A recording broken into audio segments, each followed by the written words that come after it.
All right, so Cuevas is right there. So some people are saying Cuevas will win. We'll have to find out pretty soon. So while the entrances are going to go, I am going to go get my my water. So enjoy the entrance, and I'll be right back.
Ladies and gentlemen, this fight is 3 rounds in the UFC heavyweight division.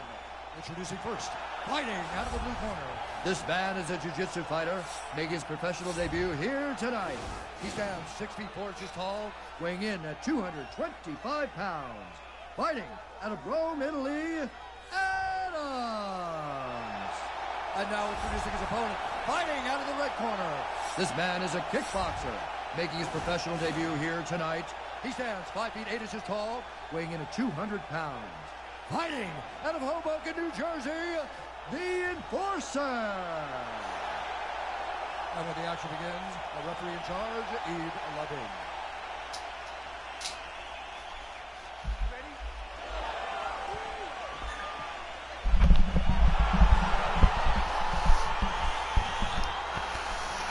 Okay, we're back. I got my seltzer, or sparkling water, whatever you want to call it. Unflavored, by the way.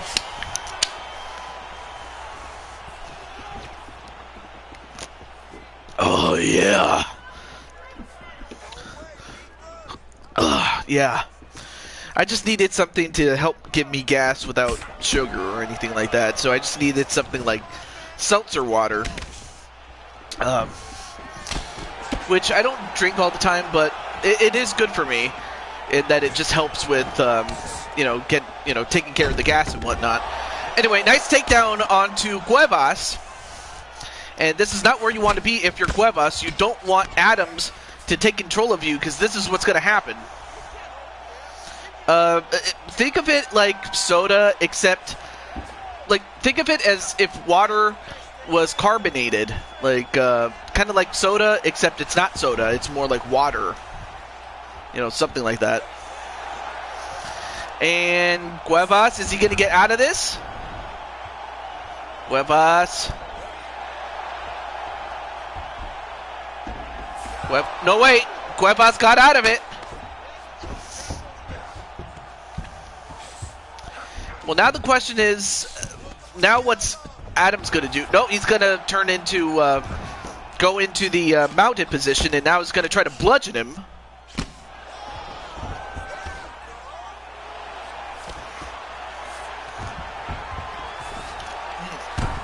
So yeah, that's what seltzer is.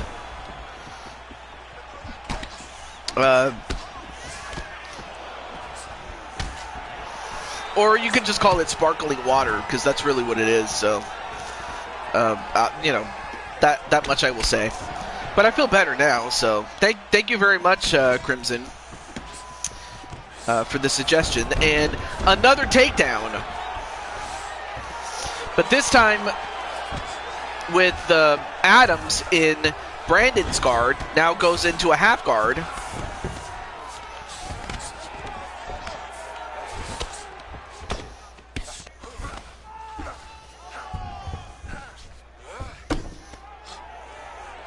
And now Brandon, what's he doing? Oh, Brandon turns it around, and now he's in the guard of Adams.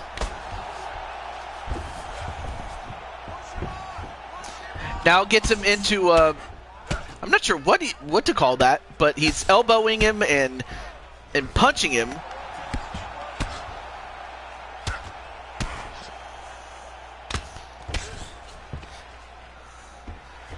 I mean, I hadn't seen elbows like that since Dusty Rhodes, you know, by then had retired. But now he turns him around and now is in the side mount.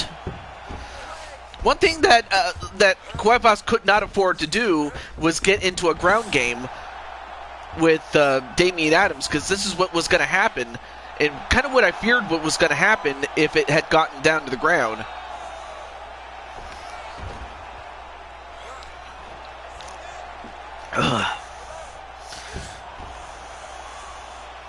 And make no mistake about it, I mean, you know, this is the game, the game plan of one Adams. So something like this was bound to happen. So if Cuevas was going to win, he had to keep the fight standing up, and he couldn't, and this was the result. And one thing that Adams has done consistently is win in the first round when he has won. As PPF gets his second win. And unfortunately for Brandon, he is now at 2-6. And for Damian Adams, he's now at 2-1.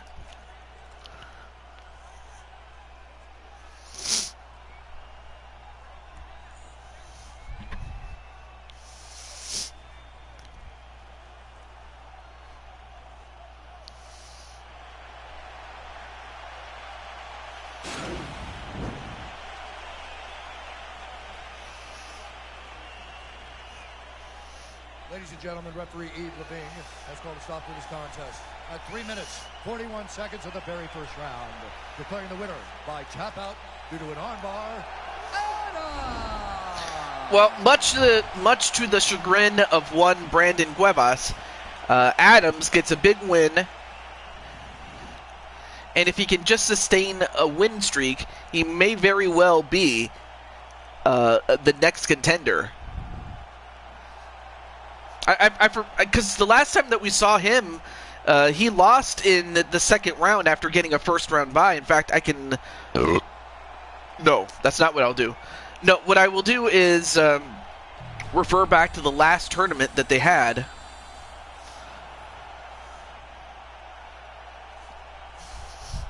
So I don't feel it's all right for me to be losing this many fights. I can see that.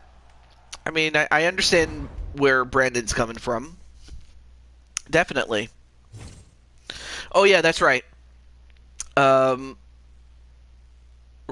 yeah, that's right. James Gamer somehow, some way was able to get past Damian Adams in the first round. And Brandon was able to, you know, get 2 wins, both in that UFC Eliminator tournament 1 show ago.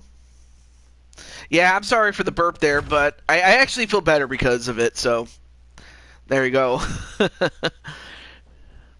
All right, so the next one is going to be Under, Super Mario Under.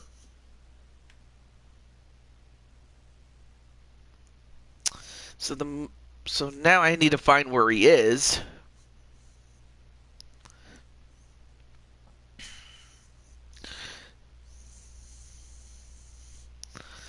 Okay, there he is.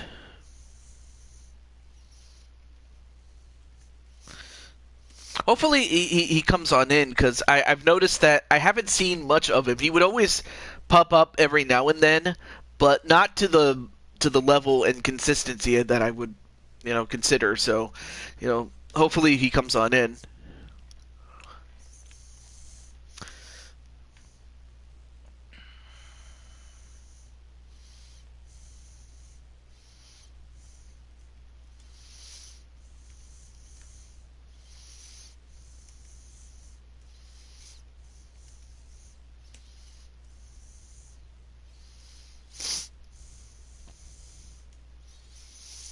All right, so I just let DKO know. So now let's get to it. Let's get to our next fight. I mean, sure, it does suck that you can't do like triple threats or fatal four-way matches or even tag matches, but this is a traditional sport, so that's kind of what it is.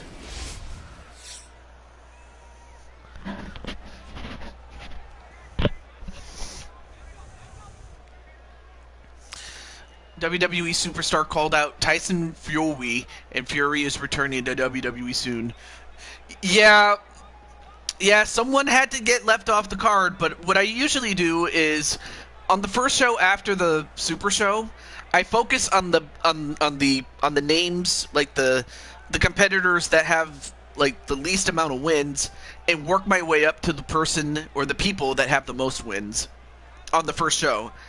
Then the second show's the opposite, where I focus more on those who have the most wins, and it's least likely that the ones with the least amount of losses get featured. So I try to be fair in that regard. But that on every Super Show, I do try to feature every single person on that show, or on the show, I should say. Excuse me. So yeah, so that's why no Jane Voorhees tonight.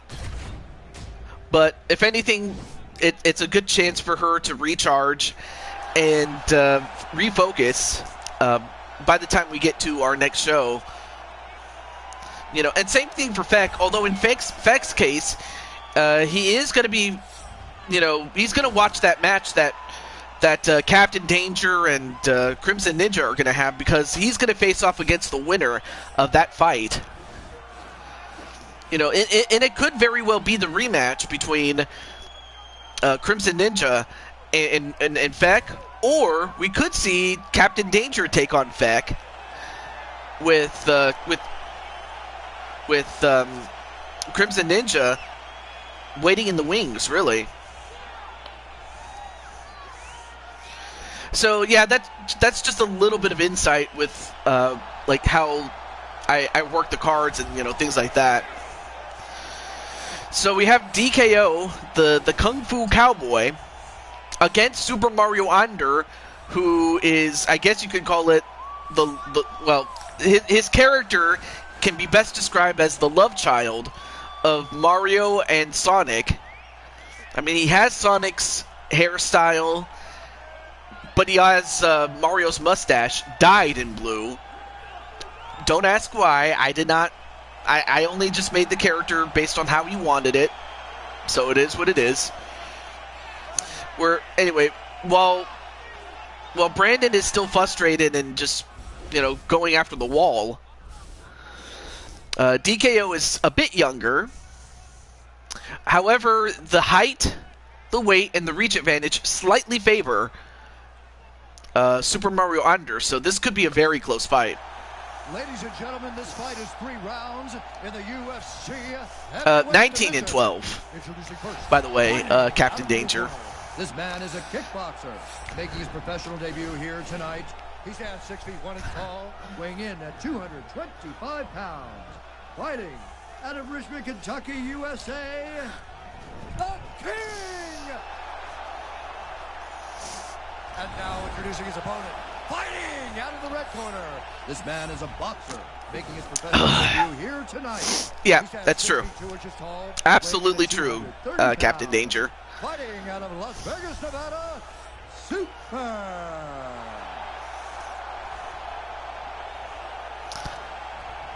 And when the action begins, our referee in charge, Herb Dean.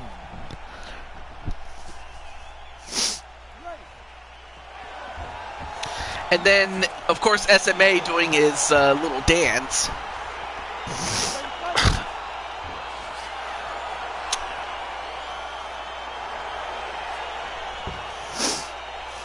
Yeah, I've heard a lot of positive feedback saying that Sonic 2 was better than its predecessor, which I find is awesome.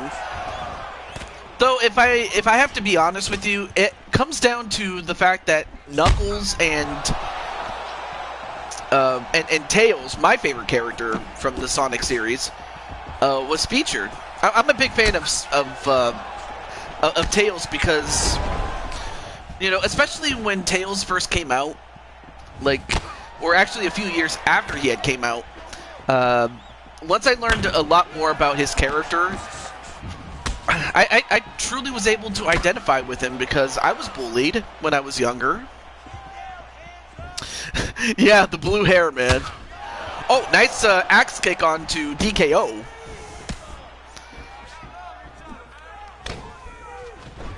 I mean, both these guys can throw hands, so it's really going to come down to execution. And in fact, it was, looking back on it, let me take a look again. Oh, I'm sorry, that was James Gamer who did that. Never mind. But the last time that we saw Super Mario Under, he actually made it to the finals.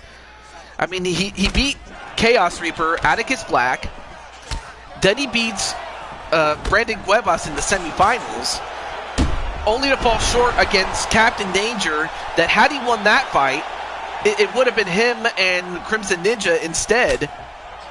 So we could have easily seen DKO take on somebody else instead of, you know, SMA.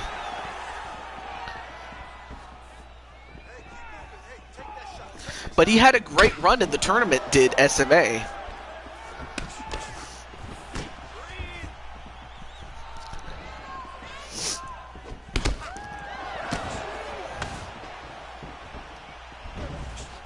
Alright, let me get back to this.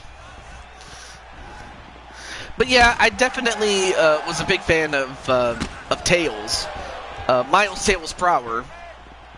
That's the guy's full name, but yeah, I mean, I pretty much identified with him, and most especially after the events of Sonic Adventure for the Dreamcast, and then ported onto, you know, the likes of I believe it was the GameCube and the PlayStation and the Xbox. Whoa, what a shot! Yeah, I do like those guys too. And also, Zach Walker, what's up? Zach, you do have a match. Well, not a match, but technically a fight. You have a fight tonight. And, well, before I say anything else, how you doing, man? And right now, DKO going to go and, you know, just lay the smackdown.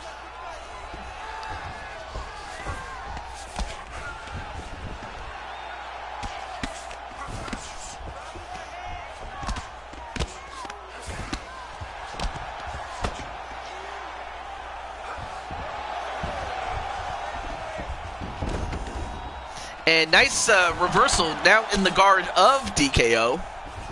I'm doing pretty well, man. I'm happy that you're back and that you were, you know, gone. Albeit you did it to take care of your family, and I appreciate that. That's very much appreciated. So I'm happy to have you, man. I'm happy to have you back. And as I said, you do have a fight today or tonight. And these guys are just nice axe kick onto DKO, even with the hat on.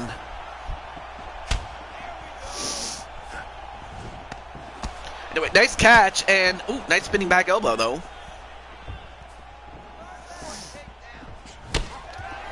Nice spinning back kick. And then Zach saying hello to everybody. Also, Zach, I wasn't sure if you were going to come back or not, because between now and the last time I saw you, I wasn't sure if you were going to come back, but I'm happy that you are back. But my question is, would you like to return to, well, I was going to say WWE, but WWE 2K19, but of course we moved on to 2K22. And Because I know that Diamond Light and Najee, they would love to have you back, but we didn't know if you were going to come back. But I'm happy that you're back. So, oh, you do have it. Oh, okay. Do you have is one of your attires based loosely on the DWO? You know, especially with that turquoise blue, that light blue. I don't know if you've made your character yet, but I'm happy that you have the game.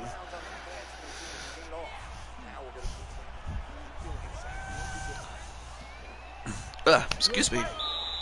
But nonetheless, though. Okay, cool.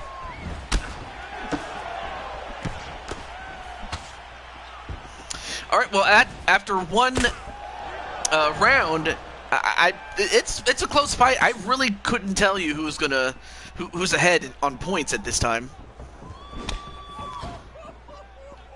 I don't know what I'm gonna do right now. If I take another loss right now, part of me wants to quit UFC, but I know I shouldn't. Yeah, especially knowing full well that it was very hard to get on the roster to begin with. So I'll let you think about that, Brandon. Well, I'm happy that you're back, my friend, Zach Walker, to answer your question there.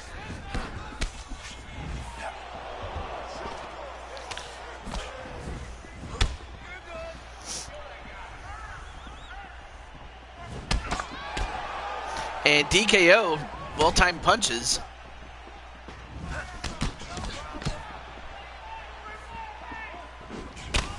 Oh, nice spinning back kick, although I don't think he got all of that kick, as he might have just gotten the shin and not so much the foot.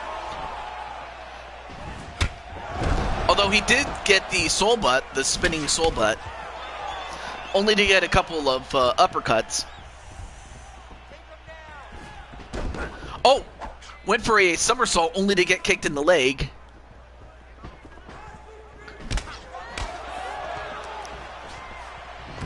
And you were like, ow? Excuse me. You mean ow as in, like, what happened to Sonic? Or Super Mario Under? The guy that looks like Sonic? DKO is busy with family and work. Yeah, I kind of figured.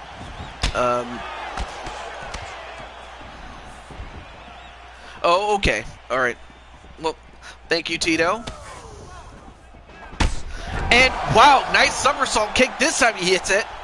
And DKO backs away a little bit. But he definitely felt that. And a Karate Kid kick. And Under feeling the effects of that.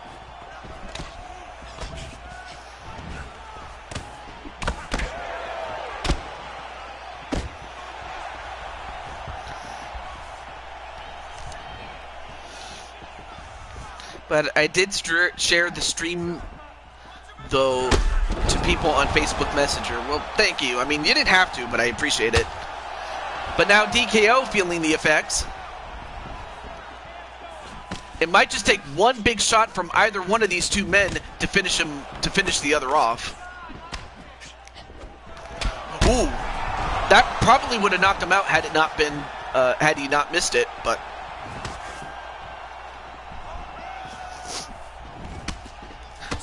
now in a clinch and a couple of knees.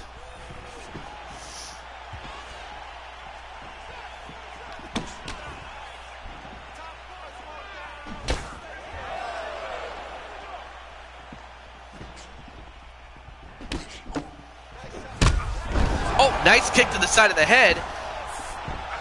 Although Super Mario Under not going to go to the ground, feeling that he's got the fight won on the feet, so why would he go down?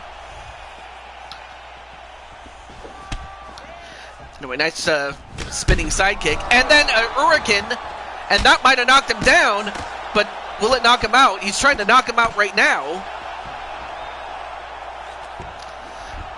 But now he transitions into a full mount. But DKO is far from finished.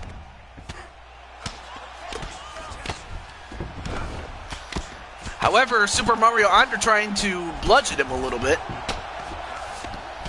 And DKO trying to escape, but... Oh, no, wait. Now he turns it around into a rear naked choke, or at least in the position to do it. Nope. Back around and back in the guard. Now gets up. Oh, but then kicked right in the head with that big boot.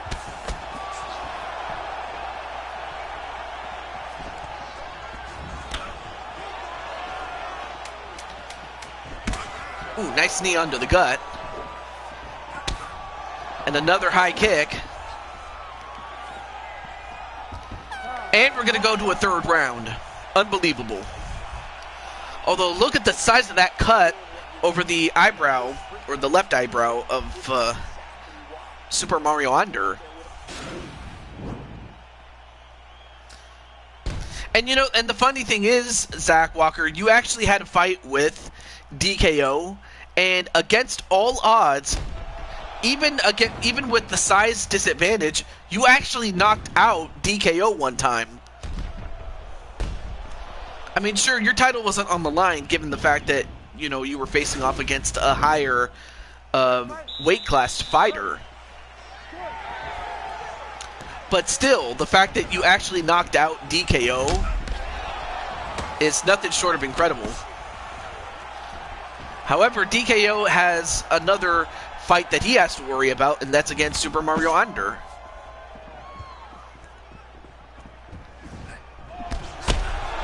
Although Under missed that kick, and DKO made him pay for that.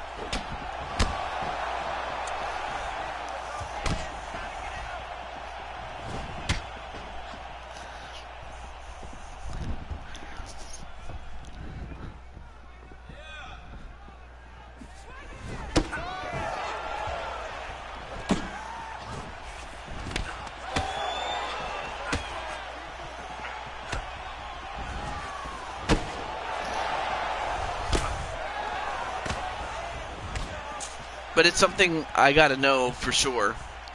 What's that, Brandon? If it is what I think it is, I think I might have an idea. If what I think it is what you're thinking. Oh, nice kick to the side of the gut there. And now DKO starting to find his feet and find the target, which is his face. SMA's face, that is.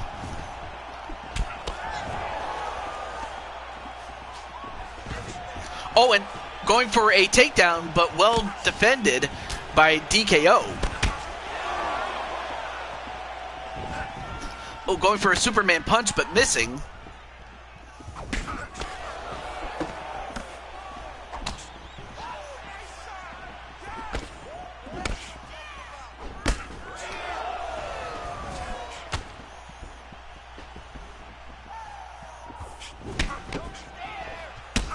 Oh, nice somersault kick there to DKO, but DKO just ate it.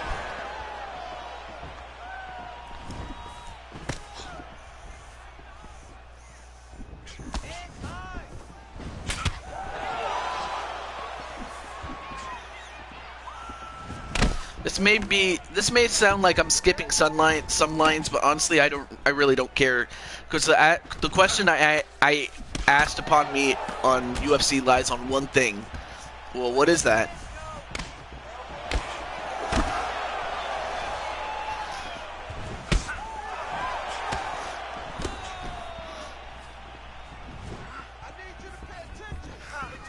Well, as long as you don't quit, like, say, WWE or Fire Pro or some of the other games, then if this is what I think it is, then I'm cool. I'm cool with it. All right.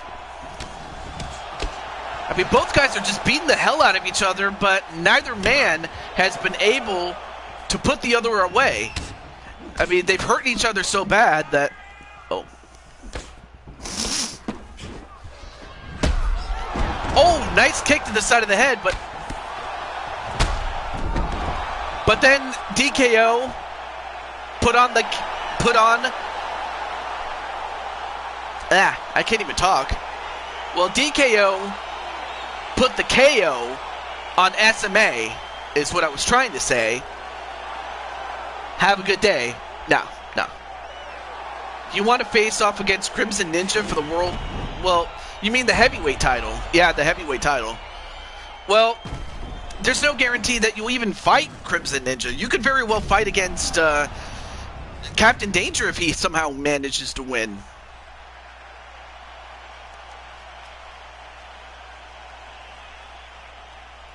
But yeah, I was trying to get the words out, but obviously I had too much gas. Go figure. Ladies and gentlemen, referee Herb Dean has called a stop to this contest at 3 minutes, 24 seconds of round number 3. Declaring the winner by knockout, the King! Yeah, great punch there by DKO. And as a result, DKO goes to 4-2, and with the loss, SMA, Super Mario Under, also goes to 4-2. But congratulations nonetheless to DKO, as he hopes to move up. And we get to Crushing Kelly and Minnie Morgan in a non-title fight, but that if Morgan does win, she gets an opportunity at Crushing Kelly and her title. Now, both women are bantamweights, so it's not like, you know, it's not like the situation where one is a bantamweight and the champion is a flyweight or something like that. No, that's not the case here. Crushing Kelly Baker, that would be her full name here. Well, since Crushing Kelly is watching this and Impact Wrestling's show at the same time, mind you, I don't have to contact her, but I will contact her opponent.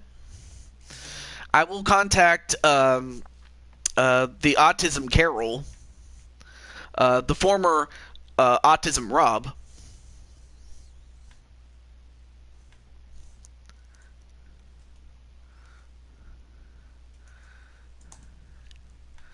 All right, so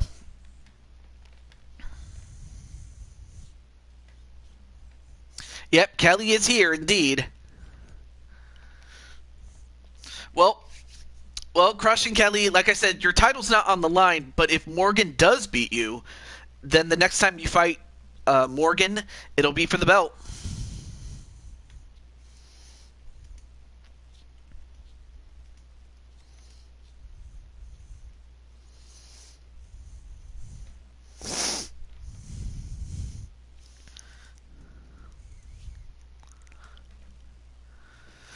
All right, so to reiterate, Brandon, you're wagering. Oh wait. Honestly, it makes no difference as long as my question is answered by challenging the heavyweight champion. Well, I say yes, but it's also up to the champion too, because the champion does not have to accept your challenge. Although I will make a very strong case for you, being that I am the promoter. But yeah, if Captain Danger or Crimson Ninja, whoever comes out of that fight the winner, does either one of you accept Brandon's challenge? And if so, I will make that fight happen. I will make that fight happen. But in the meantime,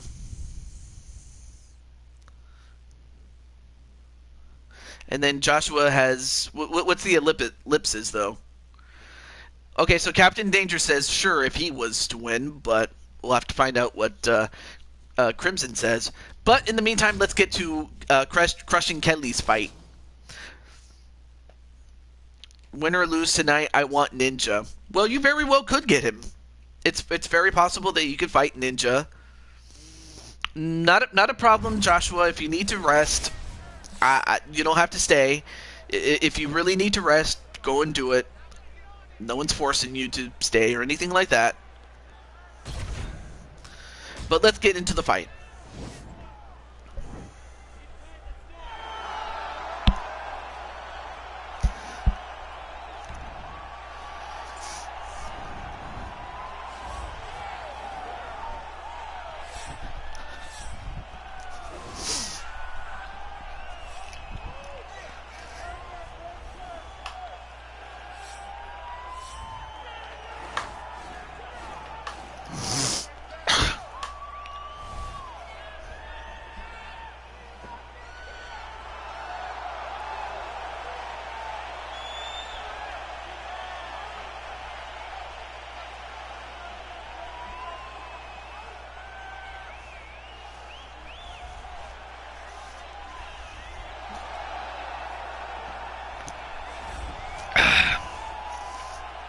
So anyway, we had Minnie Morgan.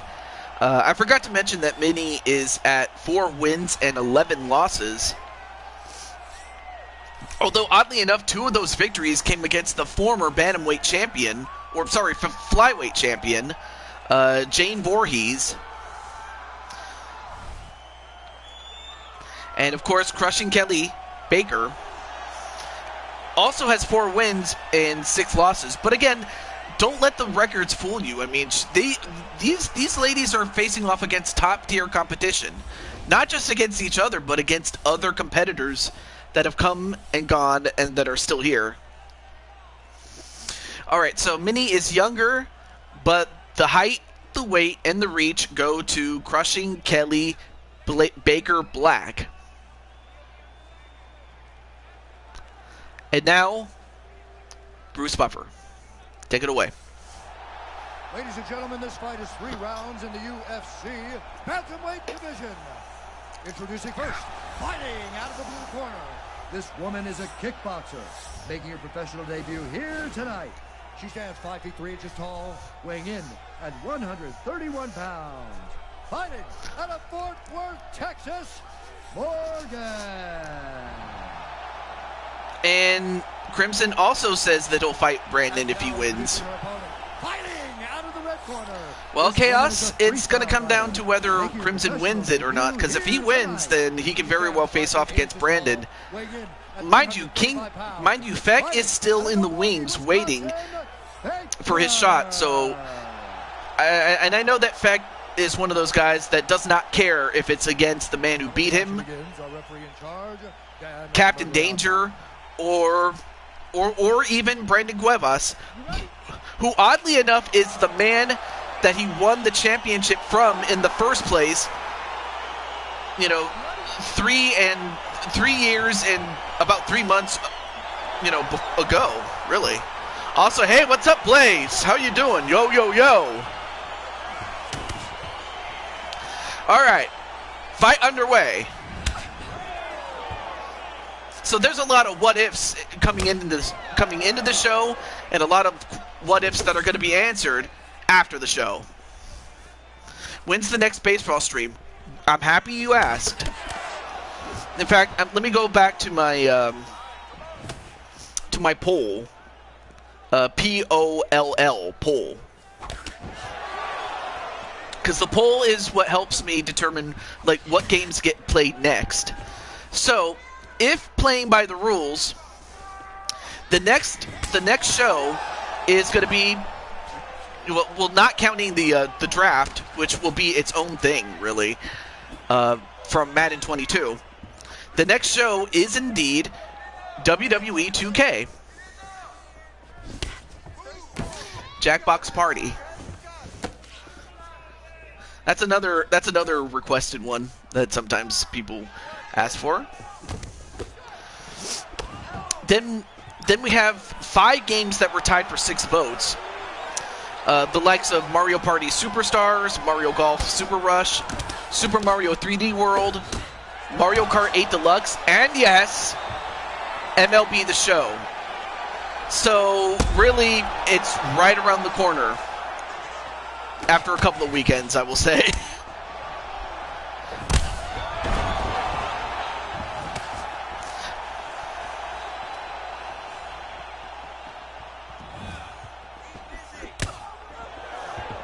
So, yes, after WWE, then I guess I can make MLB The Show the next stream after that. So I would say in 2 streams' time, not counting the draft, which is going to be on Friday night,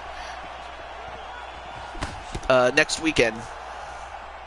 So I hope I answered that question, Mr. Chaos Reaper. Also, Wally, I forgot to ask you, by perchance, when is your birthday? Because you always come in and I know that Jackbox is one of the more popular games that you pick, but perchance, when is your birthday, Walter Johnson? But yeah, welcome to the show, Blaze McCoy. Anyway, as this is going on, Minnie Morgan, ooh, almost got taken down though. February. So it came and passed. Oh, okay. You guys can pick between me and Crimson Ninja. Oh yeah, that's right. Especially for the main event.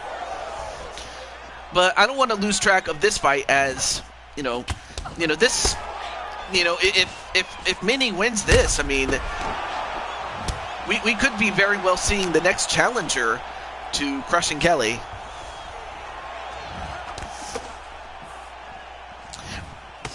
Well, I did do the draft on the last time I did MLB The Show, I did do a draft. And out of all the teams that you ended up on, you ended up on the Detroit Tigers as a right fielder and a third baseman. Now, that being said, if you wish to be traded somewhere else, I will let you know of the teams that you could be traded for. But, yes, I had you listed at right field and third base, though. Yeah, there you go. All right, so you're cool with it? All right, cool. All right, back to the fight, though. Well, if anything, Detroit took you, so it kind of just worked out. Right now, Crushing Kelly. I mean, both ladies took some big shots right to the face. I mean, of course, Atticus, would rather kiss Crushing Kelly than punch it, just as much as, Minnie Morgan is doing. But again, this is just part of competition, though.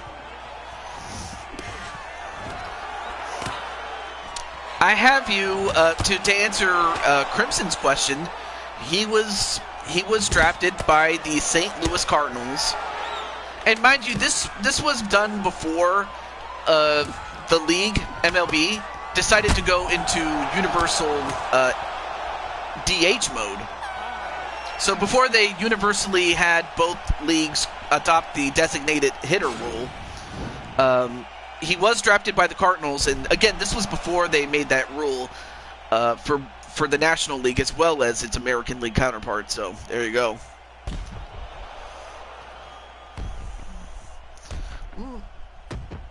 Oh, not a problem, Brandon. Whatever floats your boat, my friend. Whether I answer it right away or not, that just might come down to I might be getting ready to go to bed before I have to go back to work. That sort of thing. All right, round two. I mean, it was back and forth between these two women, but I have to think that one big shot might put one or the other away.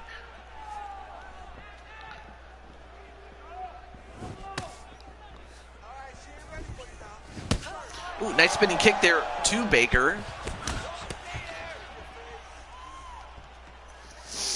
Yeah, I'm definitely looking forward to it on Thursday, especially the first round. That's so at least you guys can watch the first round. You won't have to worry about me per se. But yeah, Friday I will be there to do the Matin version of it.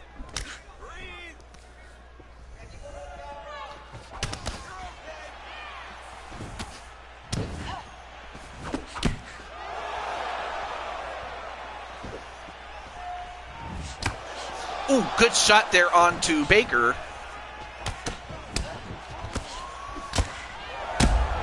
Oh, wow, what a kick onto Crushing Kelly. Although, unfortunately, for Minnie, she was unable to take advantage of Crushing Kelly. I suppose maybe she was leery of what Crushing Kelly could do when the fight got down to the ground, so she figured it'd be better to keep the fight standing up than to go down to the ground. But yeah, Kelly now is on the defensive, which she's going to have to land a big one, or hope that Minnie makes a mistake.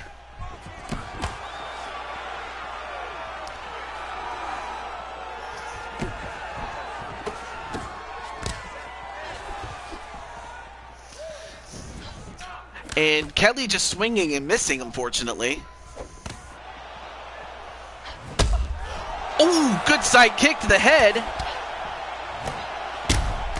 Oh, but then Kelly comes right back, and that staggered Minnie Morgan.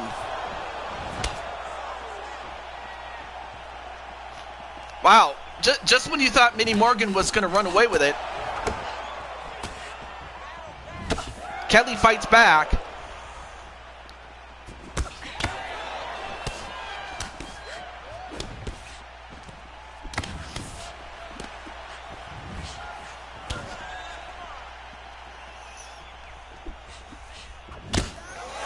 Ooh, good shot by both women. Good cut. And yes, Wally, you're still a Brave.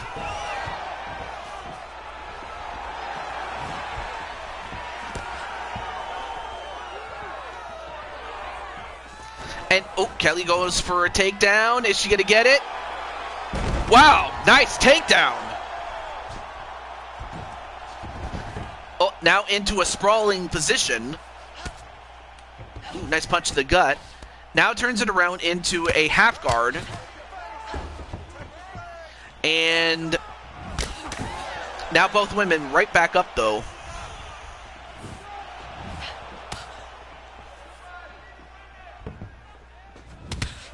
Oh, went for an axe kick, but well-timed kick to the leg, or the leg that was standing up.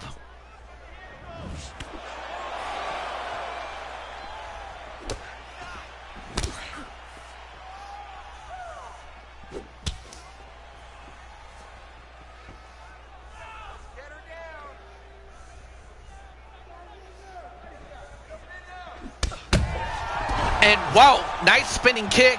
Nice two-touch kick there by Minnie. I mean, one thing that Minnie would make, like the one mistake that she would make is leave herself open for Kelly to counterpunch. So you got to make your punches count. And also not leave yourself open to get punched in the face. Anyway, nice elbow shot there onto Kelly, though.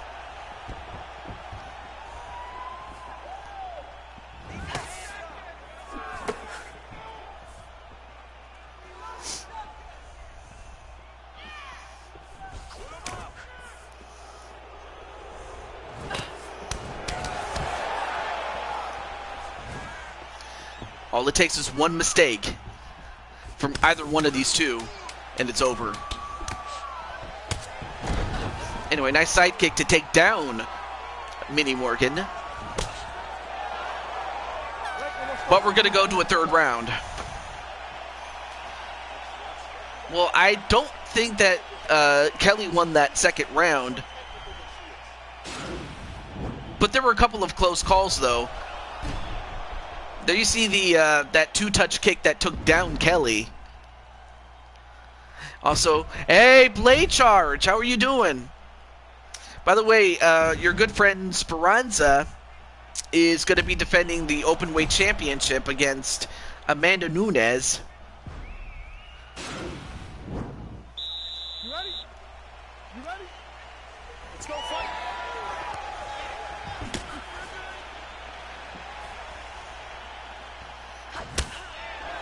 A nice side kick there, but then a kick right to the leg of Morgan. And then Blade Charge says hello to everybody. Oh, nice knee to the jaw of Morgan.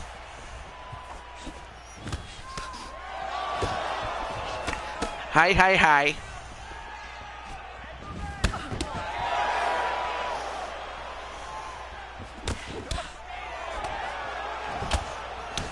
Anyway, nice snap jabs there onto Morgan by Kelly.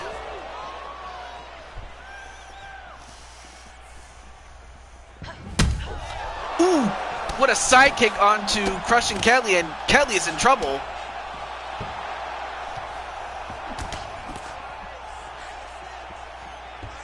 So far, Morgan has outlanded crushing Kelly. And a spinning kick right to the body this time.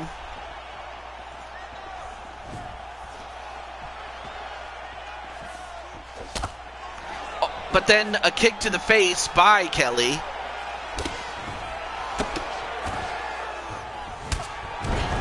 and then a kick right to the gut of Minnie Morgan. But man, Kelly, she might have to land a big combo, because so far I would have to think that by points. Well, never mind. Nice takedown onto, or nice knockdown, excuse me, to Minnie Morgan. I mean, one thing that if you're Minnie Morgan, the last thing you want to do is leave yourself open. You got to use your speed. You cannot try to out-punch. I mean, well, you can try to out-punch, but you can't try to out-power punch crushing Kelly. But you can counter-punch just like that.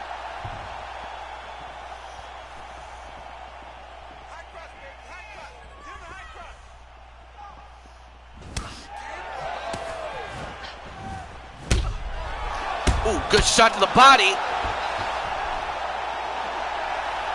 Right now, Kelly has got to find something.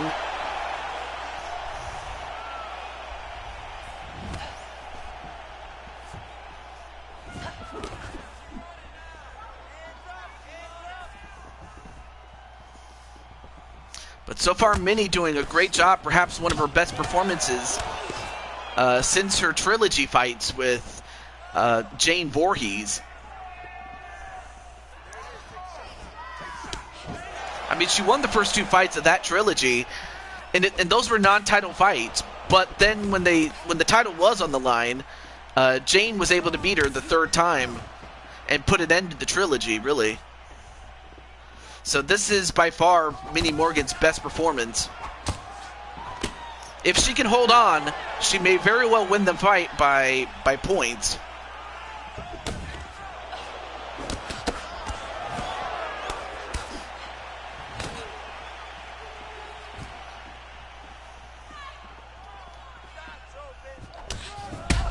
Ooh, nice counter punch there, but Kelly gets right back up before Minnie could try to finish her off here. Oh, nice hook kick. Didn't quite get all of it, but just enough. There you go. Look for the shot.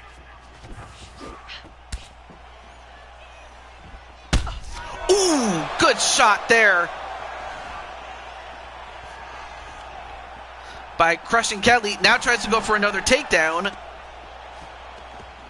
but then well defended by Minnie Morgan. Ooh, kick right to the body. Oh, went for a spinning kick, but well timed with that punch.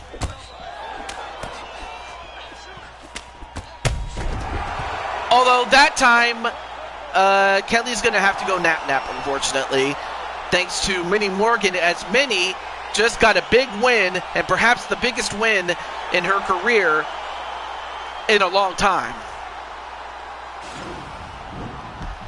Only her 5th win, and it's one of the biggest.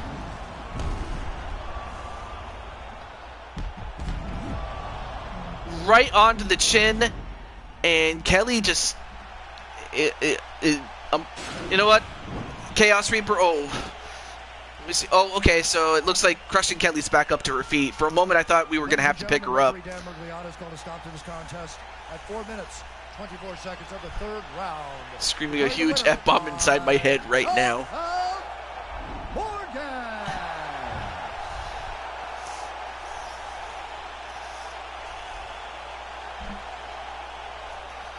But congratulations nonetheless to Minnie Morgan.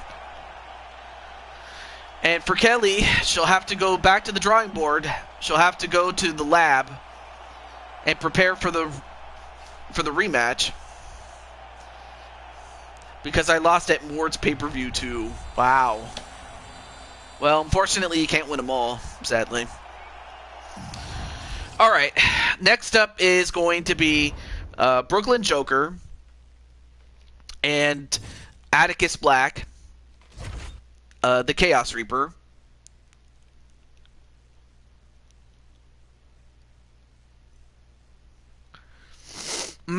Absolutely. Well, you'll have to give her a kiss, especially, like, once you get in there, you got to deal with Joker. Alright, so since Atticus is there, let me just Joker, are you still in the chat? If not, at least I'll let him know. I'll let him know.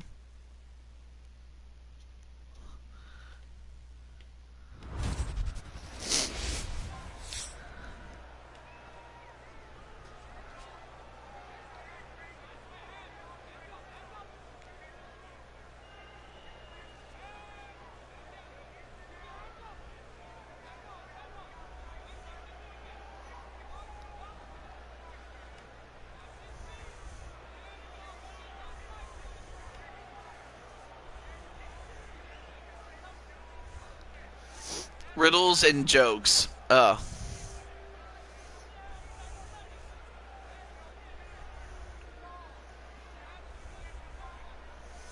BRB, not a problem.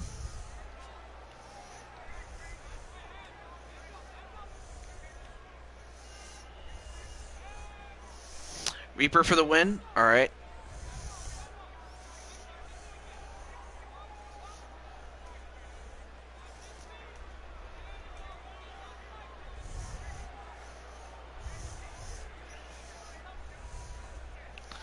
All right.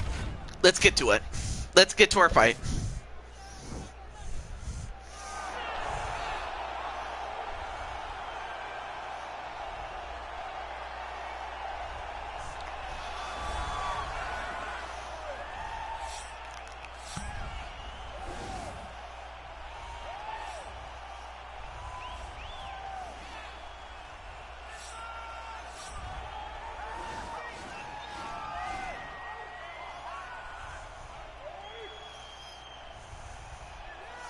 And there you see the Brooklyn Joker.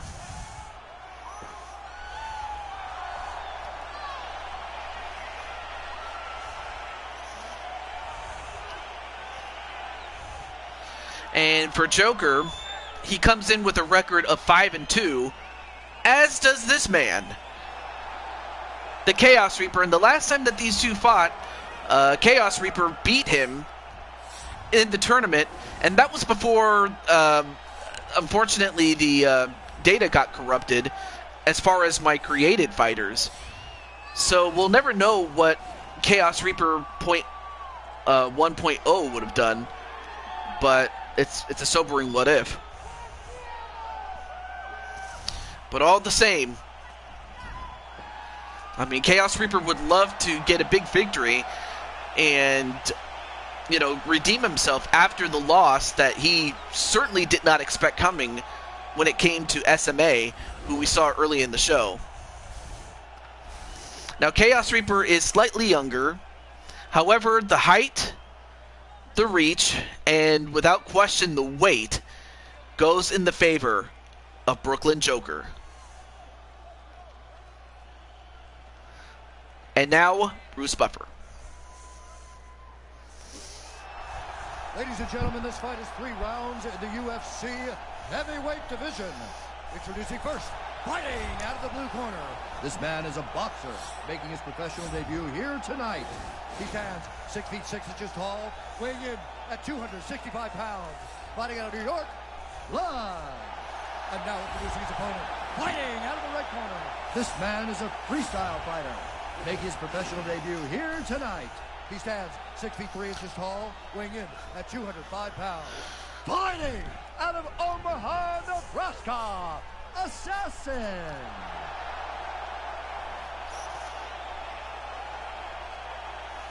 And when the action begins, a referee in charge, Yves Loving.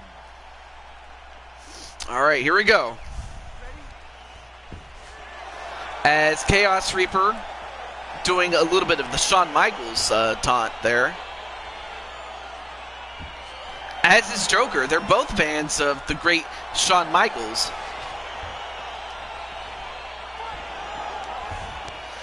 I mean, if you're Atticus, I mean, the one thing you got to do is try to counterpunch him, and if not, try to take him down and bludgeon him. Maybe even get a submission, because you don't want to try to match power with Joker. Case in point. Hey, Jennifer Richards. Jen Richards. Oh, nice kick to the to the low leg. That's another thing you could try to do, is take out the legs of Joker.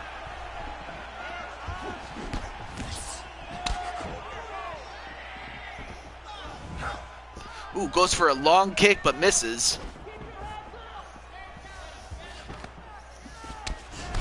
I mean, we have a heavyweight against a light heavyweight.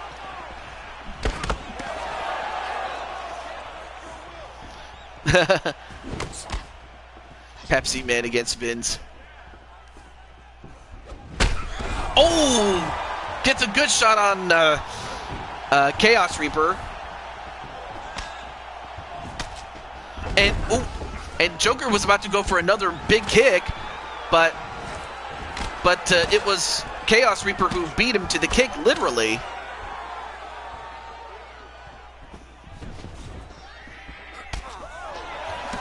And a big boot that doesn't really do much. It barely scraped his body there.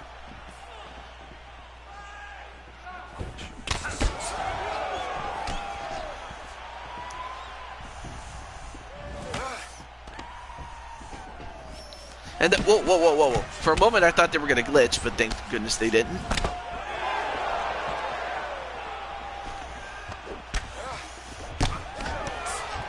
I mean, what you have is a proficient striker against a giant. I mean, that's really what it comes down to, a giant.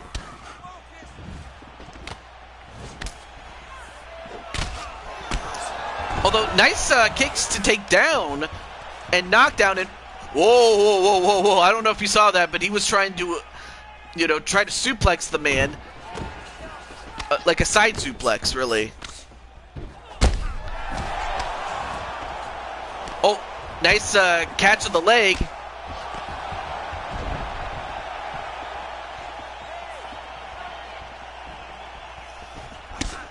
Oh, nice big boot to Joker. Another thing that if Chaos is going to, what he has to do to get the win is, try to get Joker to tire out. That's another thing.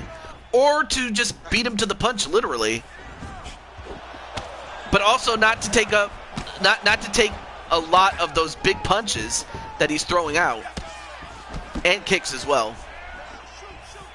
But yeah, how's it going, Jennifer Richards? Jen Richards, Jen, Irish Fire, the Dragon Queen. Oh, nice spinning kick though. Really out-faked him. Although he just got out-punched by the Joker. And of course, Joker hadn't forgotten the fact that he was embarrassed by Chaos Reaper the last time that they fought.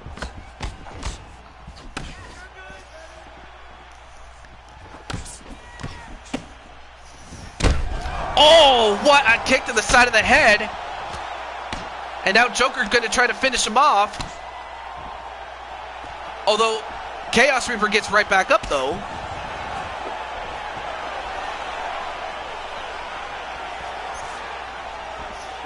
But yeah, Chaos Reaper has got to... well, he's got to go to sleep, as he just got put to sleep. And man, Joker just put the hammer on him. I mean, he wanted to, avenge the loss that he had against Chaos Reaper. And he did. I mean, he was trying to go for a takedown, but he left his chin exposed, and it was just like getting hit with a brick wall, or not a brick wall. It was like getting hit with a brick. It's like Joker has bricks for hands, Ladies and gentlemen, referee. What was that? Yeah, indeed. You're playing as Vince McMahon. Oh, okay. Declaring the winner by knockout line.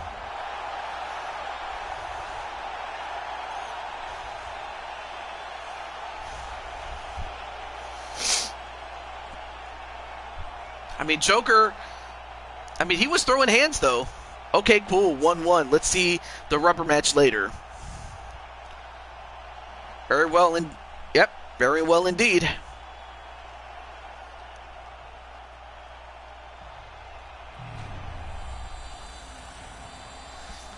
incredible fight, though. All right, well, up next, it's going to be Jinku Gakoga and Clinton flipping. So now let me just get Clinton and Jinku, and we'll get on with our show.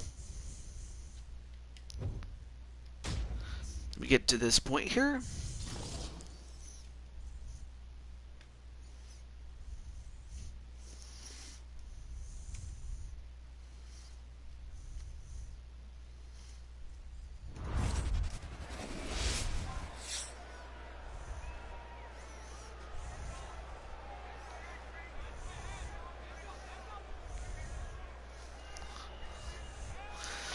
And Wally is going to say Clinton to win. Very well. That could very well happen. But then let's not. I mean, I would be fooling myself if Jinku is not out there to try to take another head. Also, welcome back, Ram.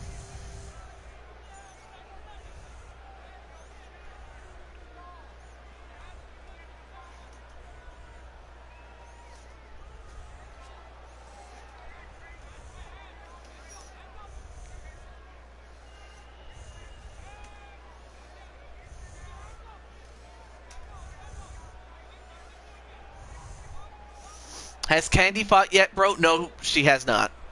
Not yet. But she will be pretty soon. Okay. So... There we go. So with that, let's find out who gets the job. Who's going to get the job done is what I was about to say. I can't talk.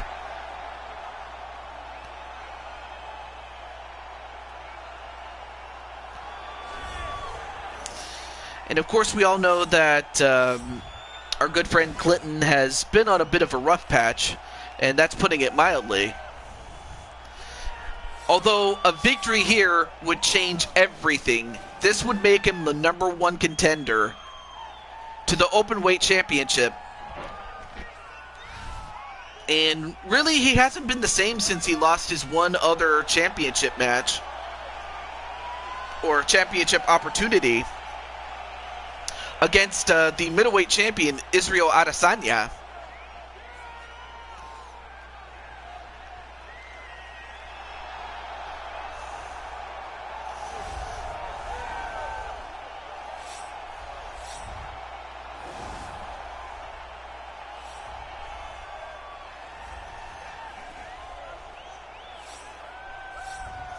But then you cannot overlook the talent of this man either.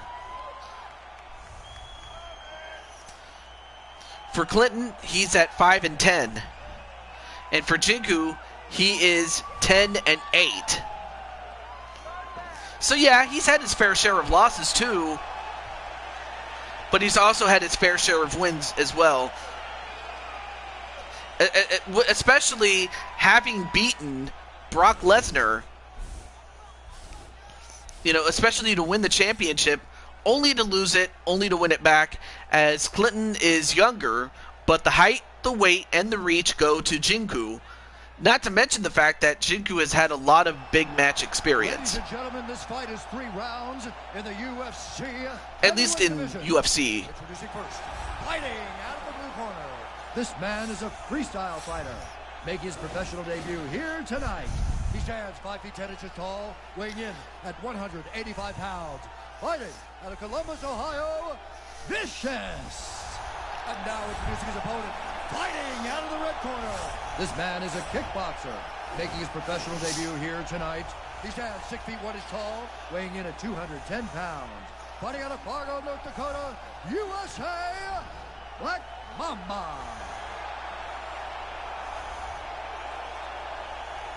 And when the action begins, our referee in charge, Herb Dean.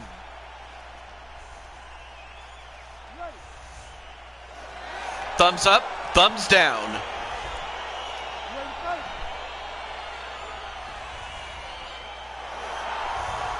Oh, he's pointing to his watch. Oh boy. That might just take him off. Whoa! What a surprise Hurricane to Jinku. I don't think Jinku expected that.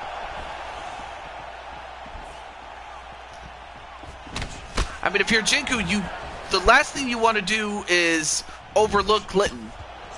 Because that's what happened to Adesanya the very first time that he fought Clinton. He underestimated him, and Clinton made him pay for that in their first fight. I won? What? Oh, against Pepsi Man.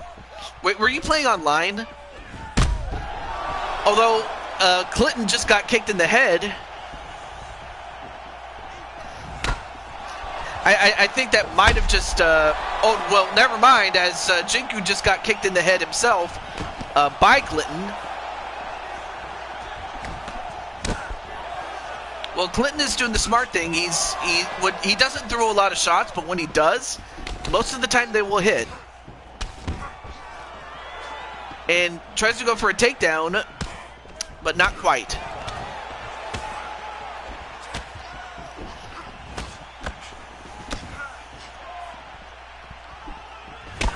Ooh, good shot there. But as far as Jinku is concerned, I mean, the man does have one-punch knockout power. I mean, I don't have to mention it. I mean, Wally would be the first to tell you. He knows what that power feels like in all the times that he fought Jinku.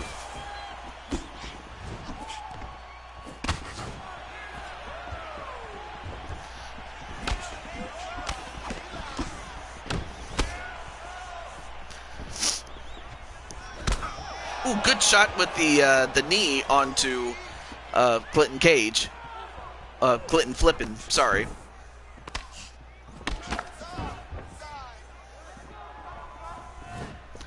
Went for a spinning kick, but he missed.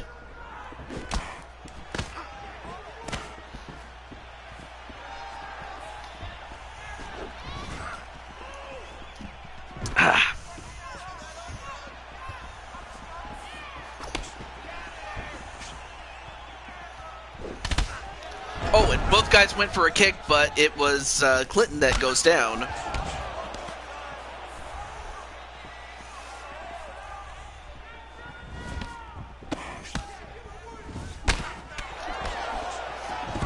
Oh, now goes for a takedown, but well defended by Jinku. I mean, Jinku is still proficient enough as far as a ground game. Oh, and down goes Clinton, but he does not try to go to the ground. He wants to keep the fight standing up this Jinku, which is not a bad strategy. Ooh. But I mean, of course, if you're Clinton, if you can try to get him down, it would be to your advantage to try to get a submission or something.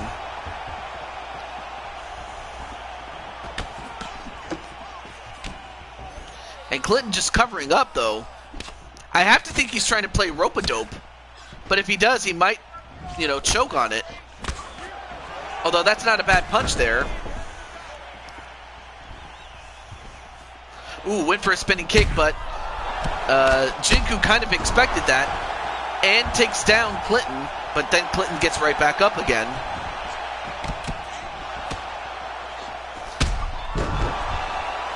But then Clinton is going to be forced to take a nap.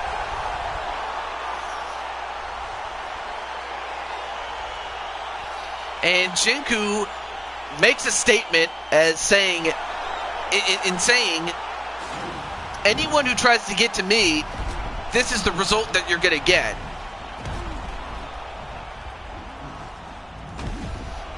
So Clinton goes to 5-11, while Jinku is at 11-8.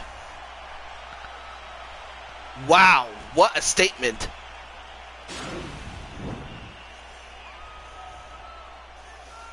Ladies and gentlemen, referee Herb Dean has called a stop to this contest at 4 minutes of the very first round. Declaring the winner by knockout, Black Mamba. Another bounty paid off. Another head collected, says Jinku Gekoga. I mean, Clinton did come out with, you know, the strategy of trying to take you by surprise, but unfortunately for Clinton, he did not have enough tricks to take down Jinku Gekoga, but Jinku just he hung tough and then was able to outpower Clinton. But yeah, GG indeed, Jinku. But yeah, hopefully everything's going well in Starman land. But up next, it is Zach Walker and Wally Johnson. And we'll immediately get into that fight since, well, I have to imagine Wally's still here. I don't know about Zach, though, but he was in the chat earlier, so he's cool. But hopefully he gets to see his fight. As we get to feature not just Zach, Jordan Walker, but the fact that we also have, for the first time ever in the career of one Wally Johnson, Wally is now going to fight at featherweight. Again, as I mentioned before, he was given the favorite fighter tag, and this allowed him to go down in weight to face off against Walker. So that way we get a nice even fight between these two, and we'll find out if Wally, well, it depends on how he does in this fight, but who's going to win? Will it be the champion, Zach Walker, or will it be a prospective challenger in Wally Johnson? Let's get to it. And of course, Walter Johnson naturally going to go for himself to win. I expected nothing less, especially the former openweight champion, and really one of the few people that have handed Jinku one of his few L's. But of course, he also lost it back to Jinku, and then of course Jinku won the trilogy fight to end the trilogy. But yeah, Wally won that first fight. And that's something that, no one will ever take away from Wally. And I noticed that he's sporting some new shorts, especially the Tiger shorts that he's wearing. But then we have the champ, the UFC featherweight champion, Jordan Zach Walker.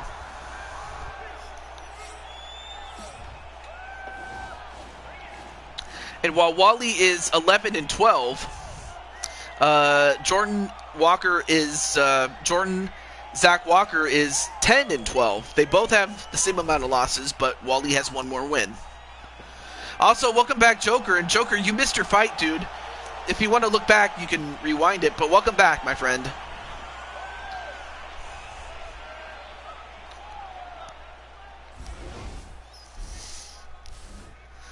All right, so Jordan is considerably younger, but the height and slight reach advantage go to Wally, and the weight goes to Jordan Walker.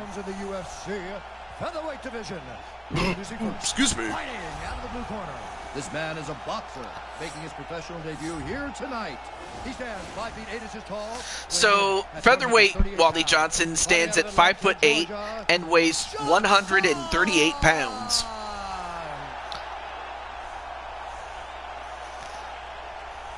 And now introducing his opponent, fighting out of the red corner. This man is a kickboxer, making his professional debut here tonight. He stands 5 feet 7 inches tall, weighing in at 145 pounds. Fighting out of Chicago, Illinois, Walker.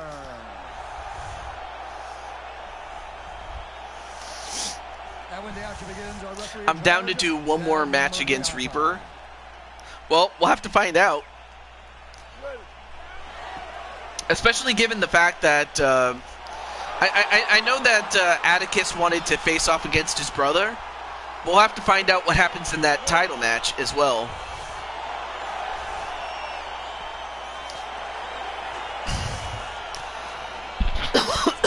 Excuse me.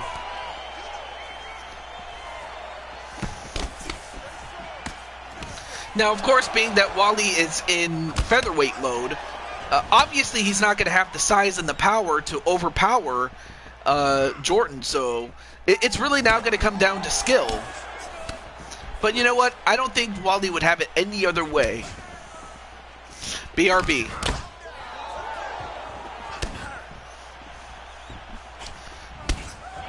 I mean, of course, I'd have to think that the last time that these two fought each other, of course, Wally did overpower Jordan Walker.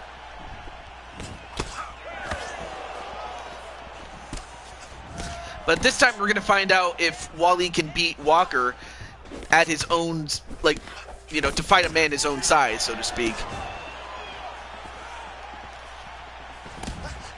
But I will say that if Wally does win against the featherweight champion, I'd have to ask Wally if he wants to fight off for that featherweight championship. Anyway, nice kick to the stomach of Wally.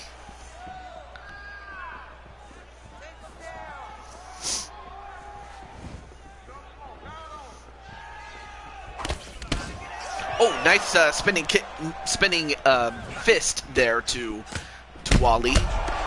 Although Wally starting to hulk up now, starting to unload.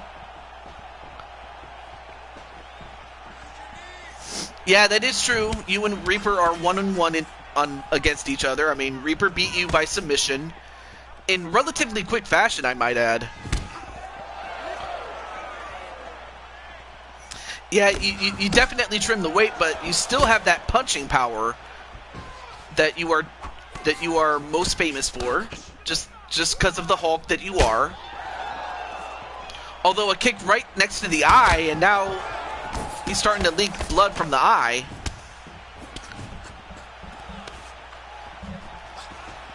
So now Wally busted open from the eye.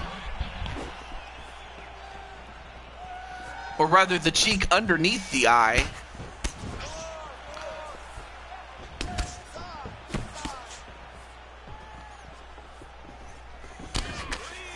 Yeah, I was talking about the first fight, but then this fight, you beat him, knocking him out. But yeah, I was talking about the time that he beat you the first time. And then, of course, earlier we just saw that you knocked out Reaper.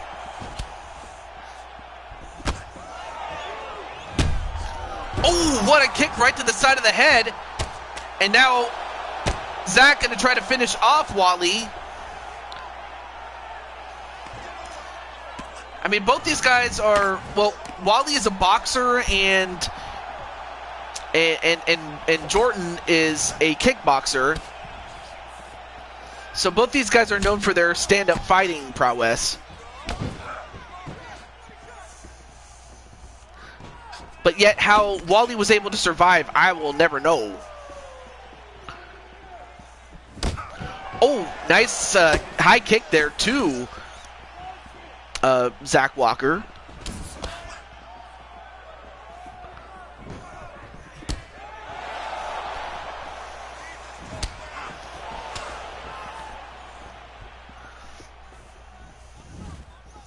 Ooh, going for a low kick there. Oh, nice leg grab.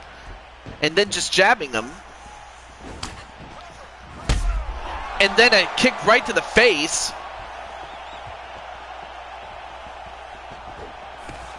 Oh, went for another kick, but grabbed by the leg.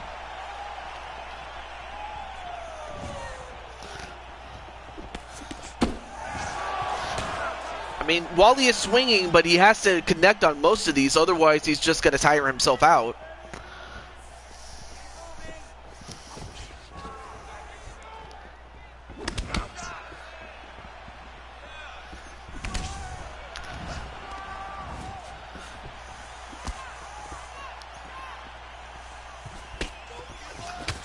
All right, so now 10 seconds approaching. Although nice counter punching there onto Wally, but Zach is keeping on to the attack there, and then a kick to the face, and that's the end of the round. And some of the highlights include, well, here's early in the fight where I thought for a moment that Wally had it won. And they sound like gunshots there. And then later in the fight, oh, right to the face, especially where the cut is, and that has to make that cut even worse than it would have been. So yeah, good round. I have to think that, you know, Jordan Zach Walker had to have won that first round. So it's up to Wally to try to win the next round. Maybe even try to win the fight if he can.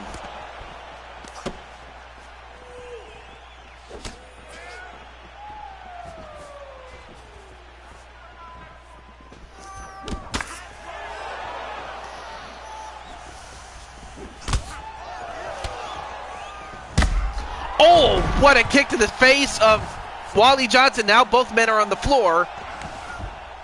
So now we'll have to find out whose ground game is better.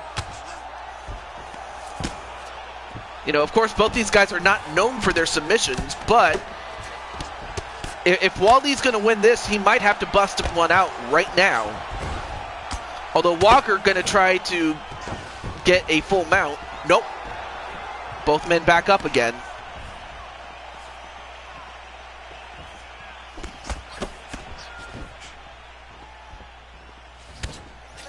Although, Walker is outstriking him. And that's a big reason why.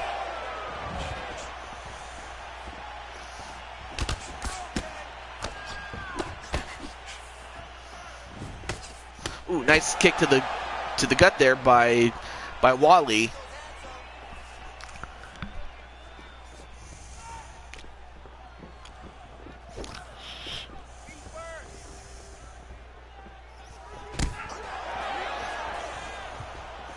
Both men knowing full well that one mistake could end it.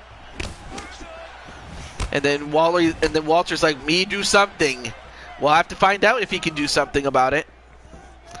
Because you know, Jordan, he's done a great job. Zach, Jordan, I might have to start calling him Zach, or change his first name to Zach so that way it's more uniform. But he went under the name Jordan for a long, long time, so you know, it is what it is. Anyway, nice leg check there onto Wally by Zach Walker.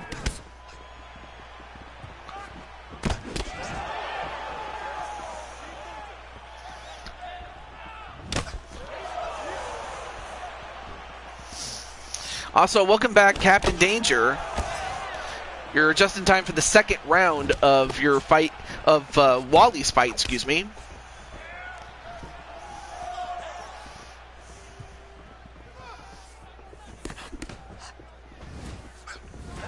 Ooh, went for a high kick, but well-timed duck there by Zach Walker.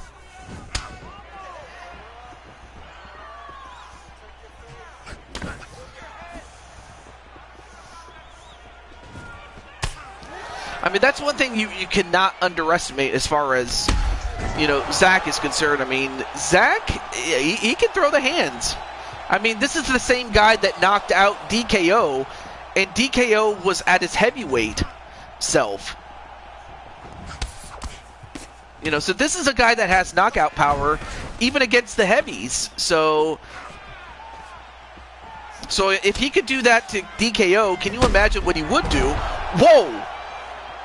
And Zach Walker just got kicked in the head, but Wally fell down whilst delivering it. Thankfully, Wally's okay, as is Zach. Although Zach just got kicked in the head, and now Wally going to try to finish him off. But Wally with enough, but of course Wally with, you know, his experience in championship fights. I mean, the last thing he wanted to do was, quote unquote, waste gas or waste his energy trying to get the knockout, so he backed off a little bit, which is not a bad idea considering. Oh, and then a kick right to Wally that makes him trip down. But yeah, that cut is getting very bad.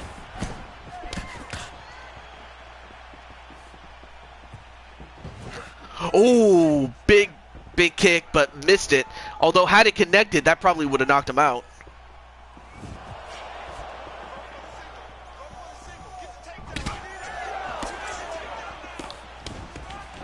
Oh. Anyway, nice leg stop kick and a high kick that missed. I believe that was the same kick that knocked out Jinku. And that's the end of the second. Man.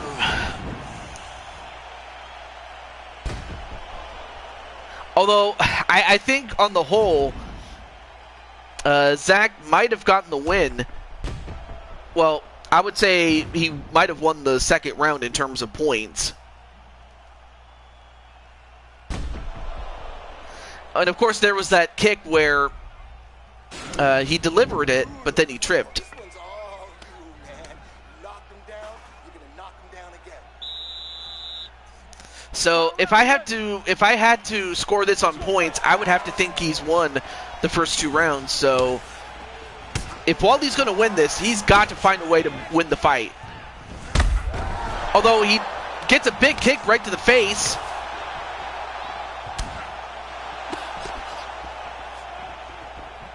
So it's not a bad start, although Walker comes right back onto Wally.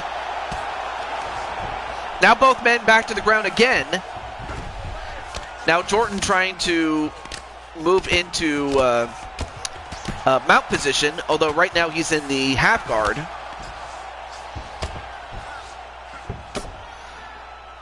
Although Wally, well, actually manages to get into a side mount. Nope. Now he's in the guard of Wally, or Walker, excuse me. All right, now both men back up to their feet.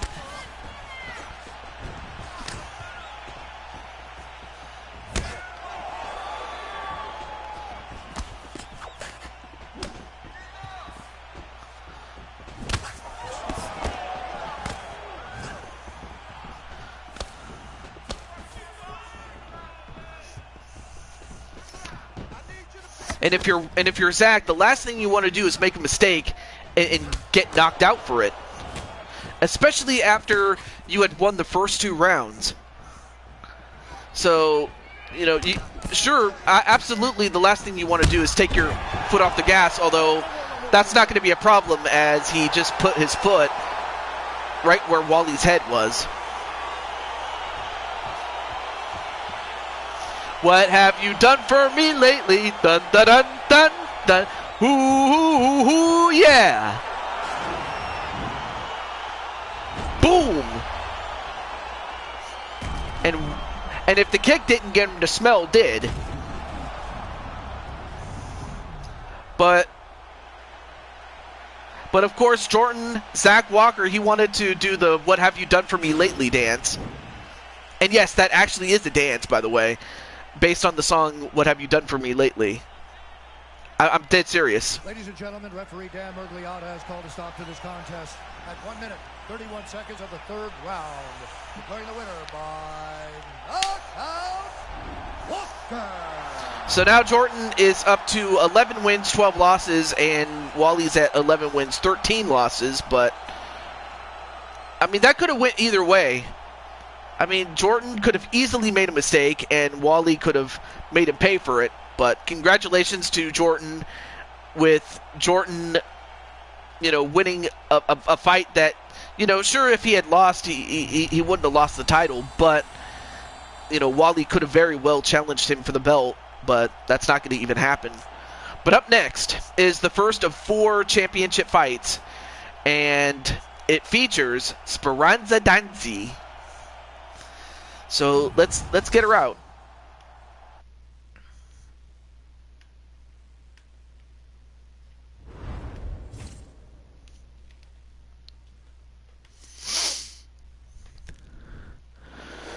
Well, I'm pretty sure at some point an opportunity will present itself. I just know that you'll be a champion again, but no one will ever take away the fact that you were champion. So no one will ever say or can't say that you were never a champion, because you were. No one can ever take that away from you. Okay, so where is where was oh yeah, where's Blade Charge?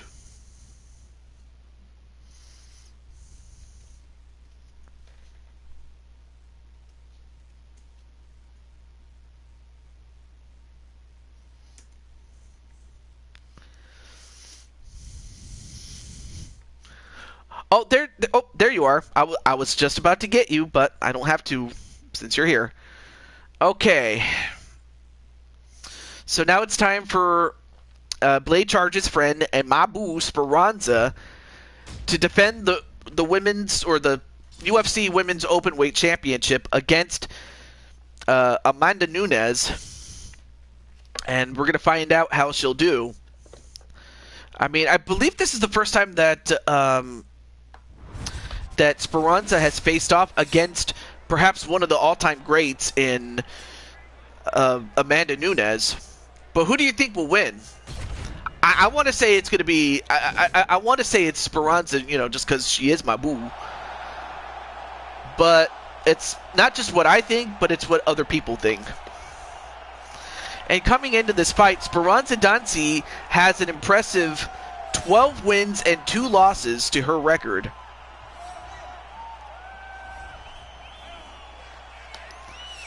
And in fact, Speranza has built up a resume that is, not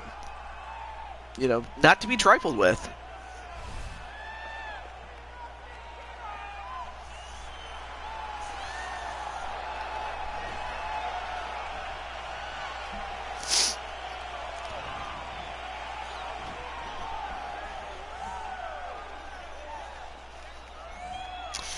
All right.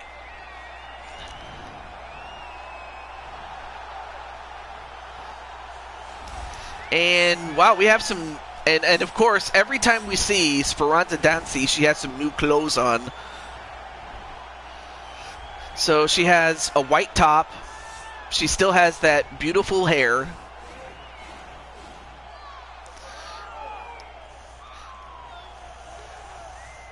And we'll see what she's wearing on her bottoms. Wow, she has a Muay Thai cut of snowflakes.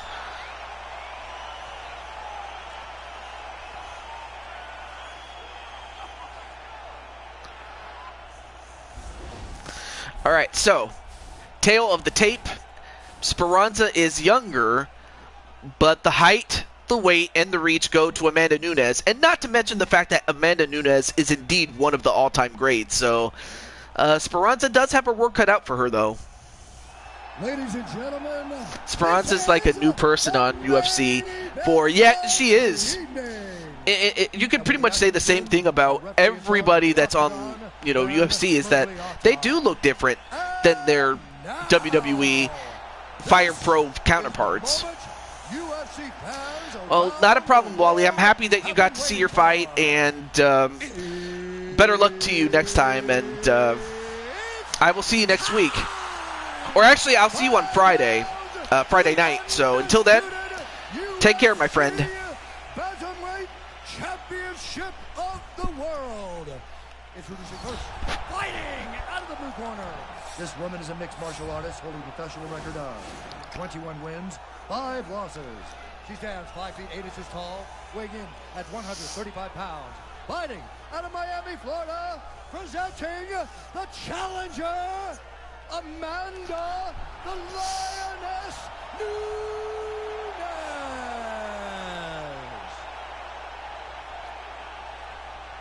And now, introducing the champion, fighting out of the red corner. This woman is a jiu-jitsu fighter, making her professional debut here tonight. She stands 5 feet 5 inches tall, weighing in at 115 pounds. Fighting out of Philadelphia, Pennsylvania, presenting the reigning, defending, undisputed UFC Women's Bantamweight Champion of the World, the Destroyer.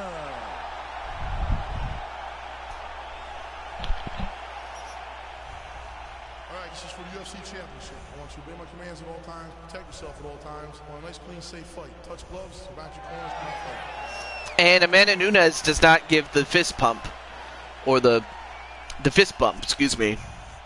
So that could be a bad omen for Amanda Nunes, although not that you would tell, as Speranza's doing her little dance.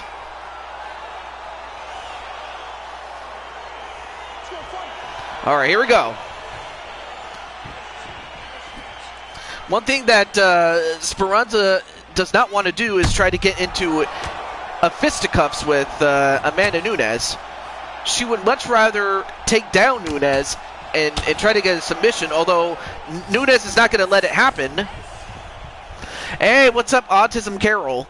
And Carol, your girl, Minnie Morgan, had her fight earlier, and, well, if you wish to go back and watch it, you can, but it's great to see you.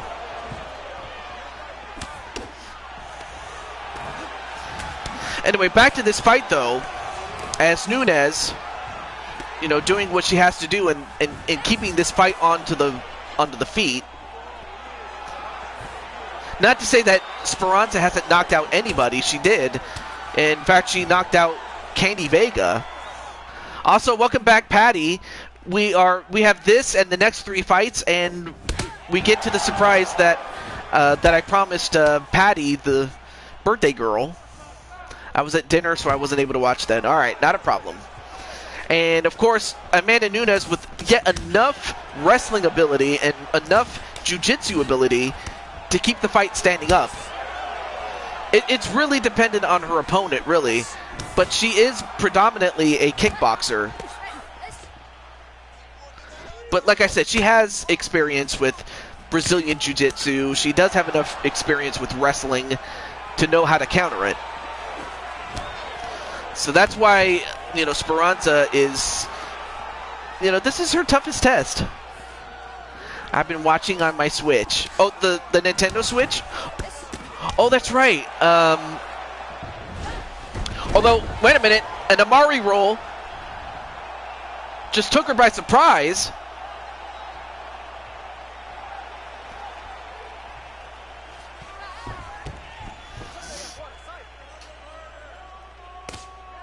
And wait a minute. And no, wait. Amanda Nunes now on top of Speranza. Perhaps probably not the one person that Speranza does not want to have on top of her. Although now she gets on top of Amanda Nunes, still the one person she does not want to get on top of.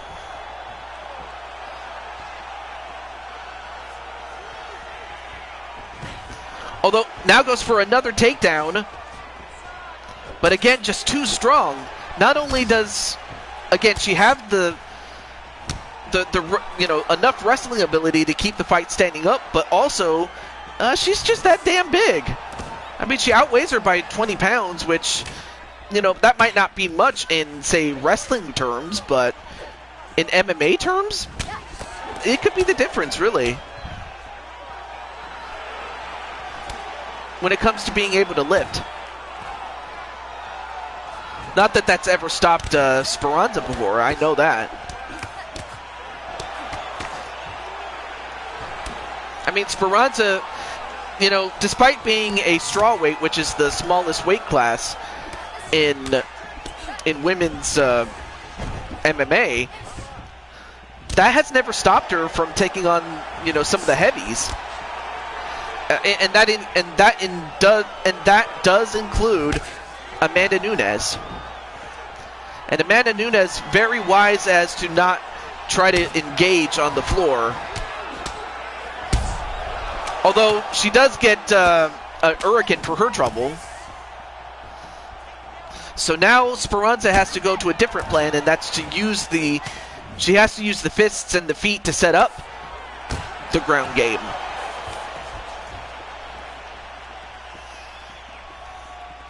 Anyway, 40 seconds left in this first round.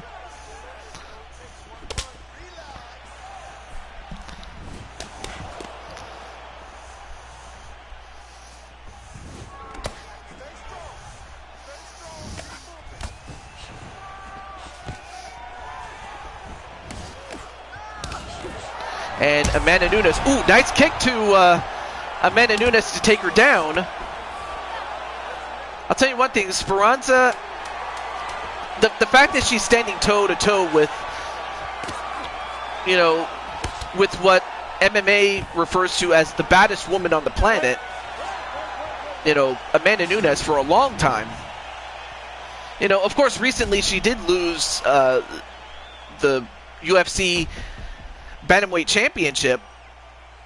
But the fact of the matter is, the fact that she lasted as long as she did as champion, you know, speaks volumes to, you know, the special talent that it takes to beat an Amanda Nunes. And I believe that Speranza is that girl to do it. You know, boo or no boo. I mean, both these women are taking a beating, but Speranza...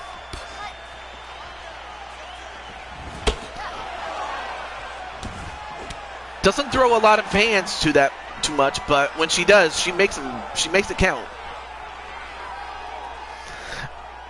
But yeah, I'm very happy to announce this surprise for Patty.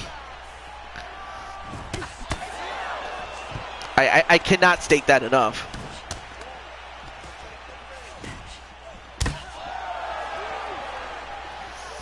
But for Speranza, oh, nice somersault kick, but well blocked by Nunes. And Nunes starting to win in the clinching war, which is something that is not a bad idea. In fact, she's won a lot of fights with the clinch work.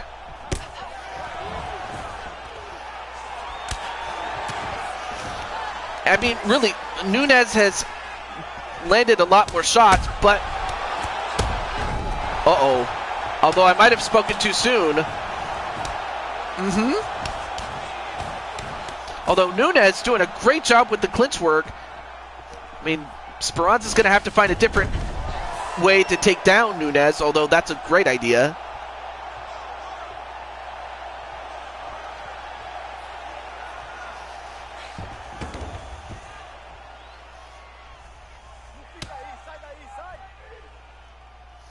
Can she get her?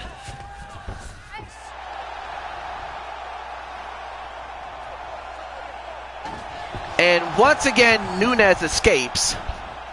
But now she's on top of her in a mount position, and now she can probably tee off on her.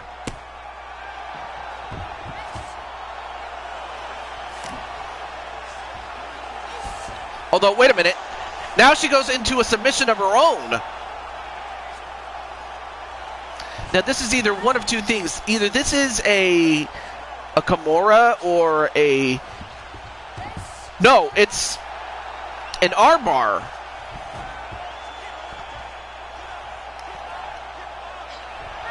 And Speranza in deep trouble.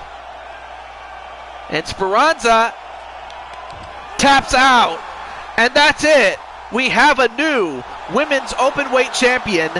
And it just so happens to be the real-life champion, or the champion in IRL, and her name is Amanda Nunes.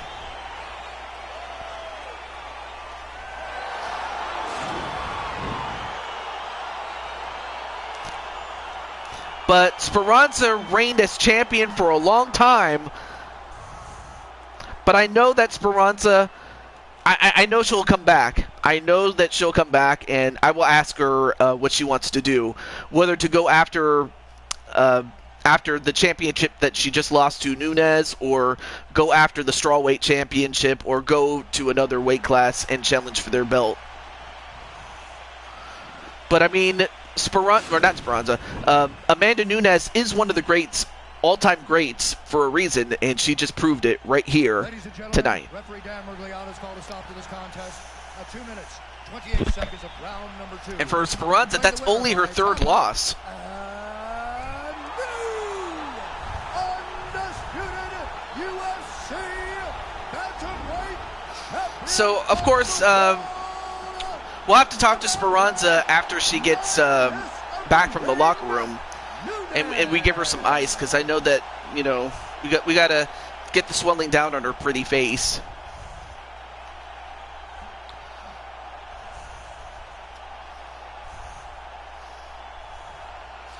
But for Amanda Nunes, an incredible job.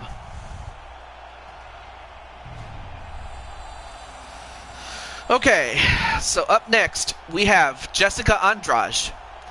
and she takes on Candy Vega. Oh yeah, and the only other person not fighting tonight is Cole Weston, as of course, you know, we have 3 real-life fighters on tonight's show, so go figure. But we'll see him again pretty soon.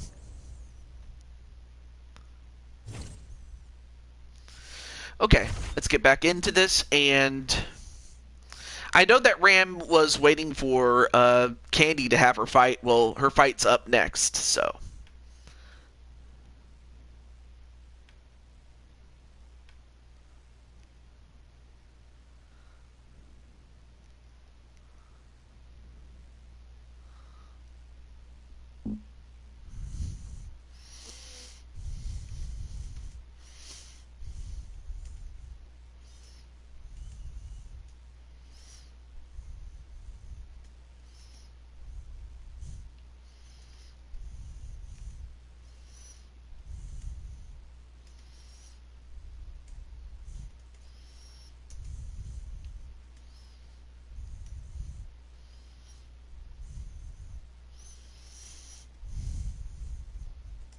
Okay, there we go.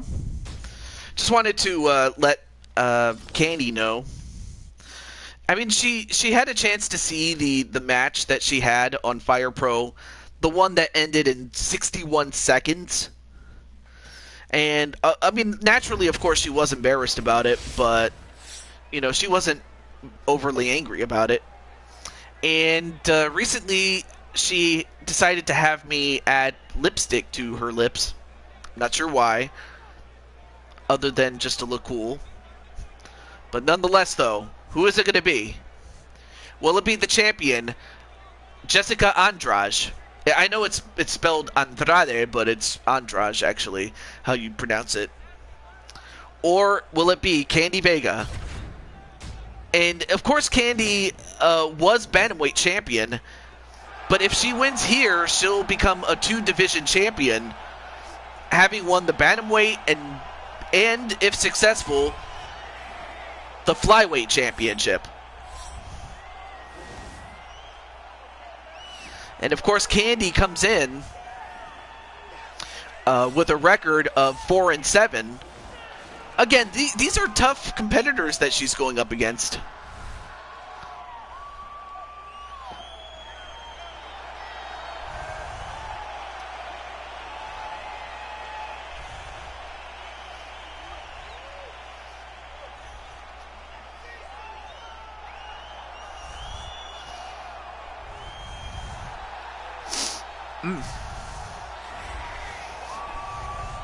But then, of course, you have Jessica Andrade, who, of course, had a real-life reign as a strawweight champion. A relatively short one, but the fact is, no one will ever take away the fact that she was a champion, because she was.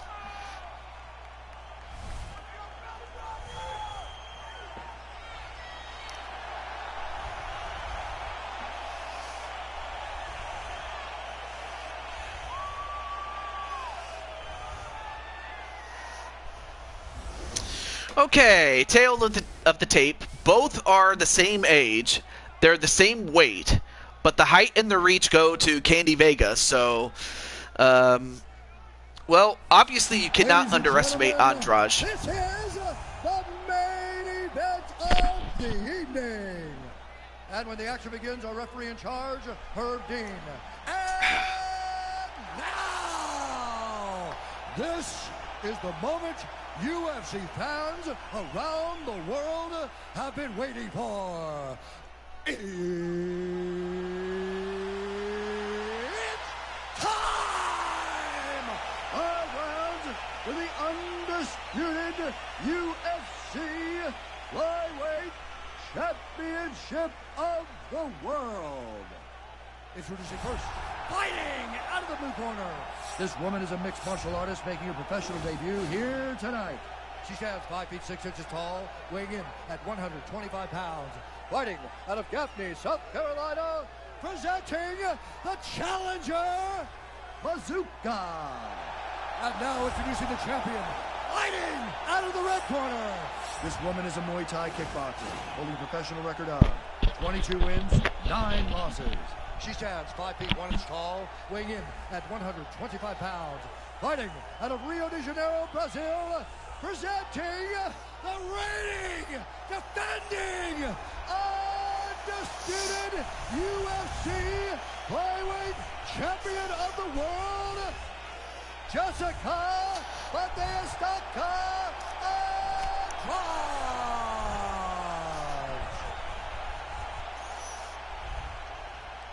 All right, this is for the championship. You've been giving your instructions in the dressing room. Protect yourself at all times. Follow my instructions. We will have a clean fight. Touch gloves. Let's make it official. All right, both women touch gloves, so that could be good or bad. Well, actually, it's pretty neutral.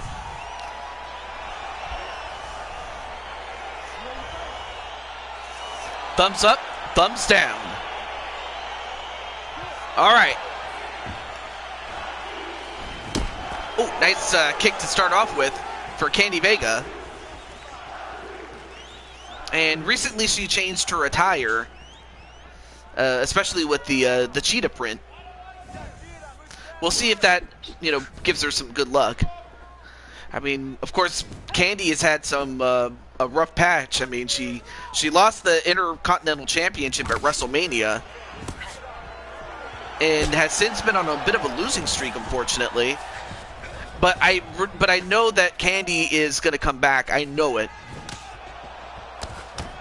But the one thing that she has to do is not overlook Jessica Andrade. Now going for a couple of knees in the Muay Thai clinch.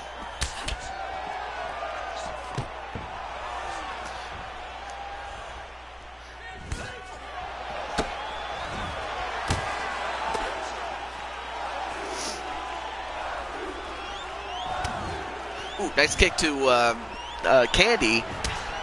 And Candy with a kick to the body. And Jen Richards is in the best mood? Really? Well, anyway, I hope that you've gotten, because I know that you're sitting in one of the luxury suites in the arena. You're just hanging out with Patty in one of the suites. Of course, we can't see you because it's kind of hard to see from this angle while watching the fight. But I know that you're there.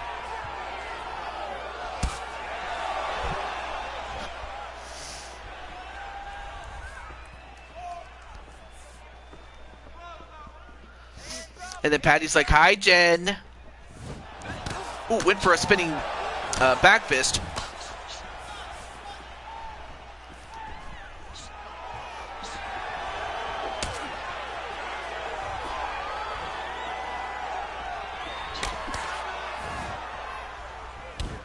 Ooh, nice uppercut, though.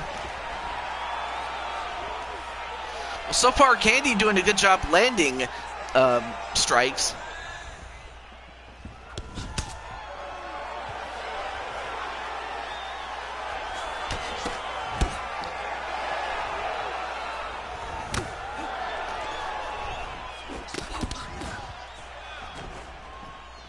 And oddly enough, this is, as far as Jessica Andrade is concerned, she is defending the championship for the first time since, she beat Crushing Kelly for the championship.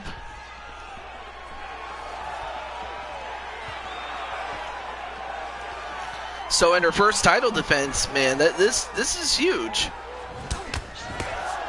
For Jessica and for, Candy Vega as well.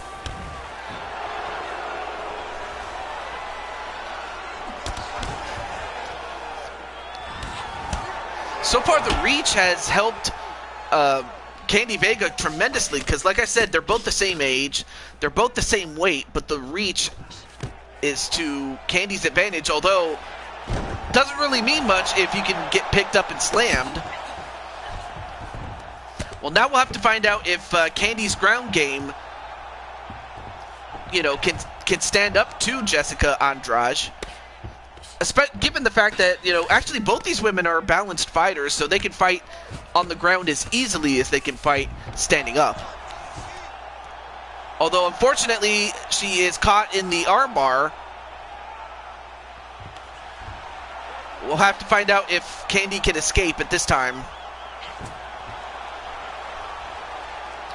Candy.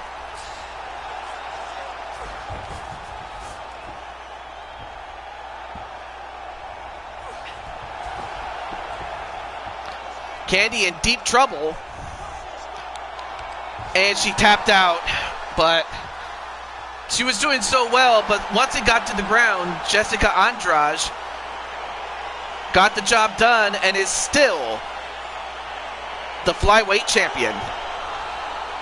And unfortunately, it looks like Bella Lockjaw, who was watching the fight while Candy was fighting. Yeah, once Candy got caught and slammed, and once, you know, Andrade got the arm, it was pretty much curtains, unfortunately.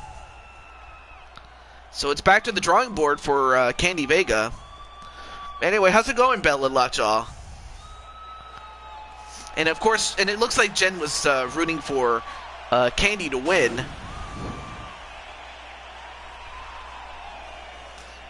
I think that needs to be a rematch. Well, I'll have to book the next show, and we'll see what I'll see what I can do for Candy.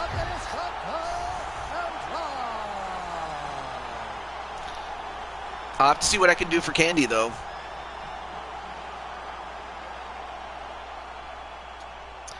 But either way, Jessica Andrade is still the champion.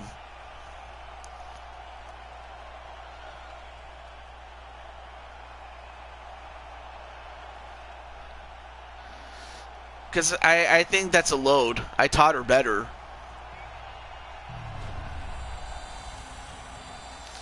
Alright, well, up next, it's going to be Dustin Poirier defending the UFC Lightweight Championship against Naji. The former champion, former two-time champion, by the way. So I'm just going to get him next.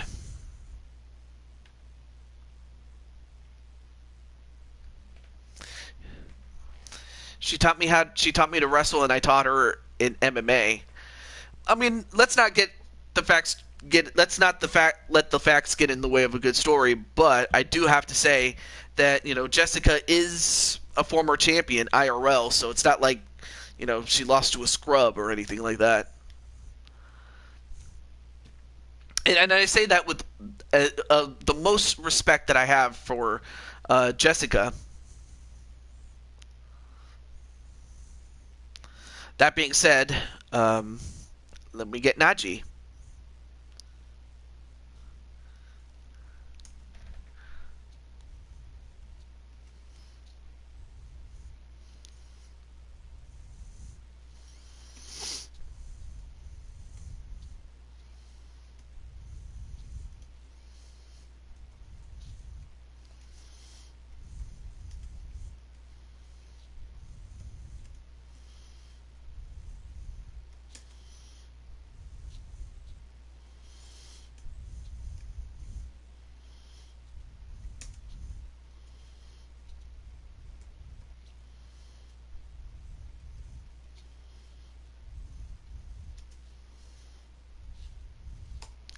Alright, so I shared it with Naji, surname Firefox. That's true, but still. Just got something in my eye. But we still have this and the next fight, though.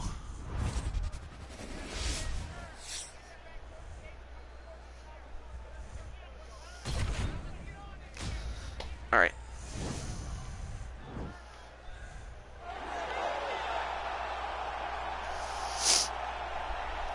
Alright, so coming out first is the two-time lightweight champion, and it would be something for him to become the first ever three-time champion, as and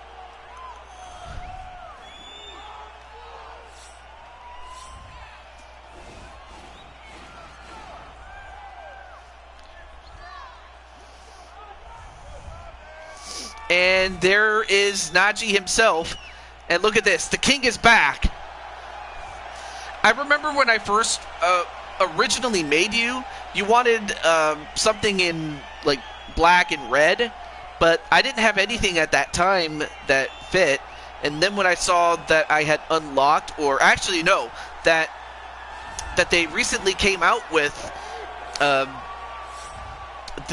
Pride shorts that were red and had some black in it, the color black, I was like, yeah, I'm definitely getting that for Najee, you know, just because, you know, he's cool like that.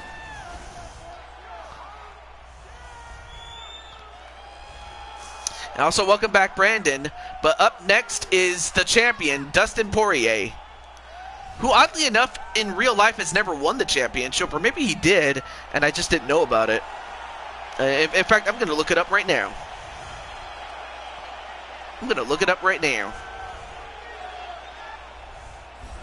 You like it? Awesome. I was hoping you would.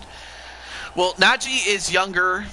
He's got the height, and he's got the slight height advantage. The reach is the same, but the weight is in the favor slightly to Poirier. And when the action begins, our referee in charge of the Octagon, Yves Loving. And now, this is the moment UFC fans around the world have been waiting for. It's time! 5 rounds for the undisputed UFC. Just what I thought. I just had to double check to see, or actually the only championship that had changed hands recently was Davidson Figueiredo, This man is a mixed martial artist after beating the previous champion, Brandon Moreno. Anyway. Hey TJ, now that I've got it in mind, could you add me to the list for this game? Given I know UFC has unlimited spaces, and you have a lot of loyal viewers, I assume your spots are full. Absolutely, that's the case. That is definitely the case. I will add you to the list. Bella Lockjaw. I mean, at least I have you on WWE. And speaking of which, WWE 2K22, we will be having a show next week. Next weekend, I should say, excuse me. In addition to a special late-night draft for the Madden series. Dustin the Diamond Poirier. Excuse me.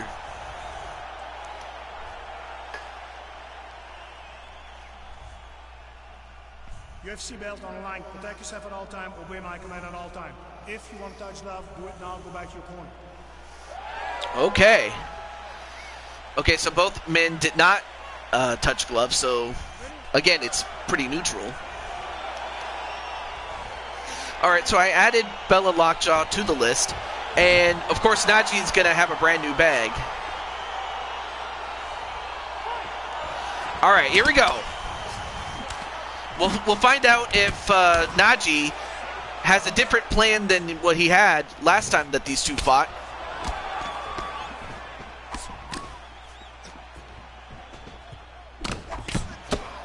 I mean, both guys can throw hands. We know that. Ooh, good counter punching there, or good and timely punch there by Najee.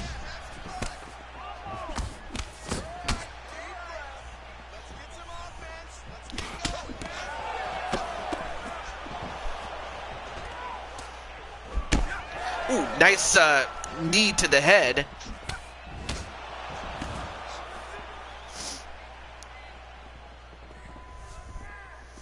I also asked about my Fire Pro character too to the person who made it. They use Steam Lab. Do you know who created your character or made your character? Because that's going to go a long way into me being able to find her on Fire Pro's version of community creation. So yeah. So if you know who made it, I can then find Bella. Okay.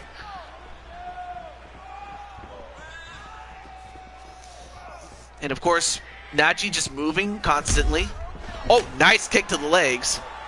And hey, what's up, MSW? MSW had a tremendous main event match. Even though he did fall short, it doesn't change the fact that, you know, MSW is championship material.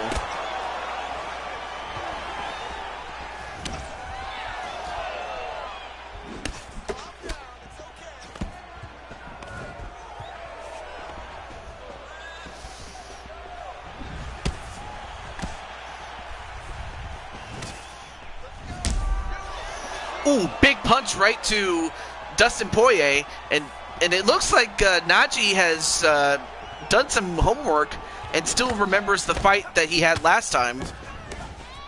So he's done a great job and is in position to win. However, like anything else, the last thing you want to do is make a mistake, and, you know, Dustin Poirier makes you pay for it. Although I think it was Najee who made him pay. As, you know, he was going for a takedown, but he left himself open to get uppercutted. Met the person on Twitter. Awesome.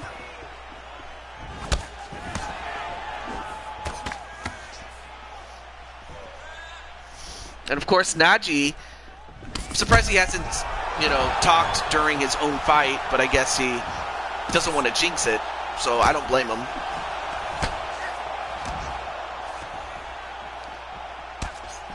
Or perhaps maybe he doesn't want to speak while, oh no, never mind. To go for a takedown, but he's fine right now. Yeah, because he's gotten the advantage on the feet. It's like, why change something if it works? Oh, nice leg check there onto Najee by the champion, Poirier.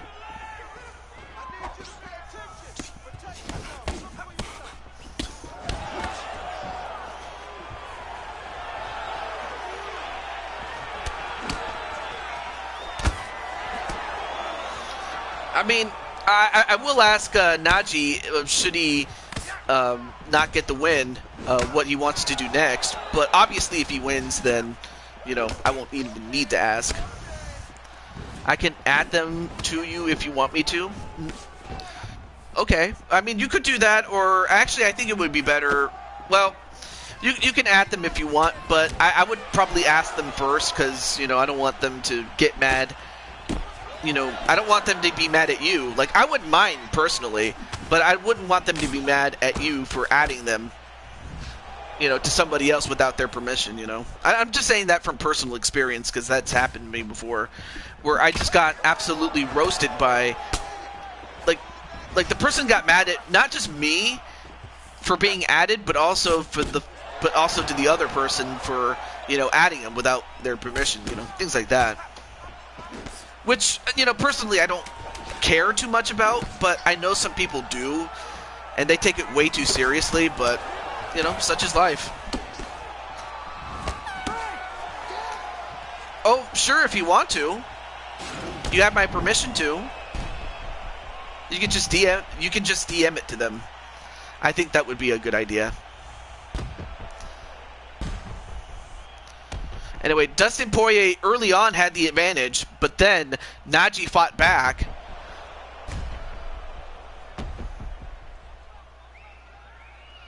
But that was a big takedown onto Najee. Beautiful knockdown. Wow, that could have been a 10-8 round for you. Even though I think that maybe Dustin might have that round won, you know, it wasn't a runaway.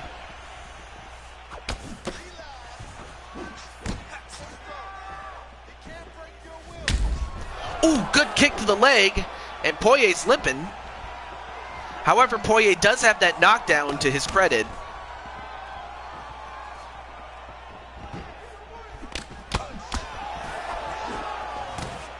Ooh, well-placed block onto that kick. But he can't take too many, you know, he can't take too many knuckle sandwiches and expect to win. And most especially against Dustin Poirier. I mean, this is a man that knocked out Conor McGregor in seconds. So the fact that, you know, Dustin wasn't able to do the same to Najee in seconds in this fight, you know, speaks a lot more to the talent of one Najee. You know, that he's not washed up like Conor, or that Conor just went in overconfident. I mean, Najee, you know, Najee knew who he was. It's like the old saying goes, you better recognize, and definitely, you know, Najee recognizes the talent that Dustin Poirier is, and didn't just openly dismiss him. You know, because that's one of the things that costed Conor that second fight when he fought him the second time.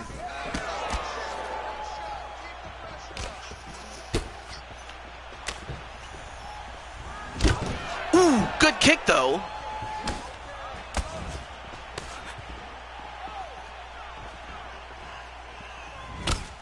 Both men go for a kick, but they had the same idea. What am I saying? They did do that.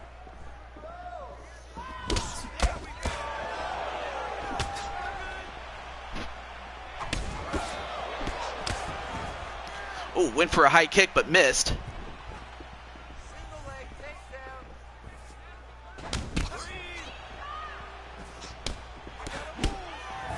Nice counter punching there by Najee.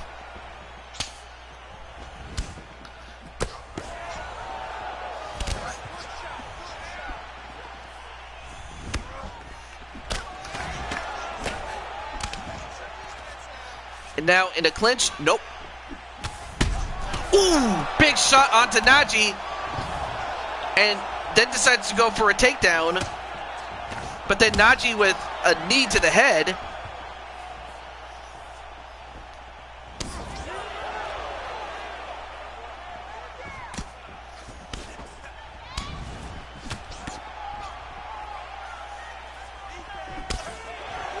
And Najee, again, doing a great job with the counter punching.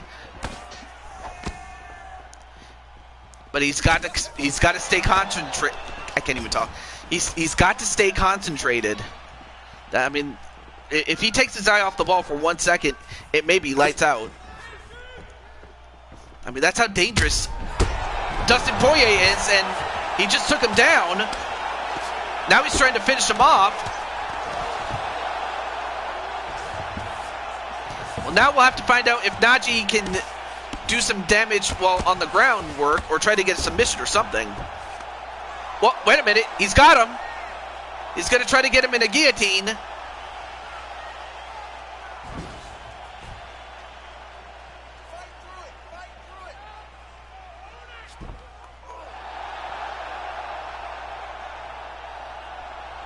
Oh, no.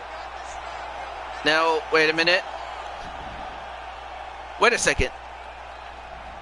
Now he turns it around, and now, wait, what's going on here? I mean, Najee's trying to get him. And, what? You mean to tell me he turned it around? Wow. Dustin Poirier is still the champion. I don't know how he was able to turn that around, but he did. And don't take anything away from Najee. He was a great champion. But it just goes to show that Dustin Poirier is not someone to trifle with. And, oh wow, he put him to sleep. And he tapped out knowing full well that if he hadn't, he probably would be out for the count. Yeah, he was starting to fade away, and he knew he had no other choice but to tap. Oh, man. I feel terrible for Najee. So now I'm going to have to ask him off camera what he wants to do. Does he want to go up or down in a weight class? He doesn't have to, but it's a very real possibility that he could.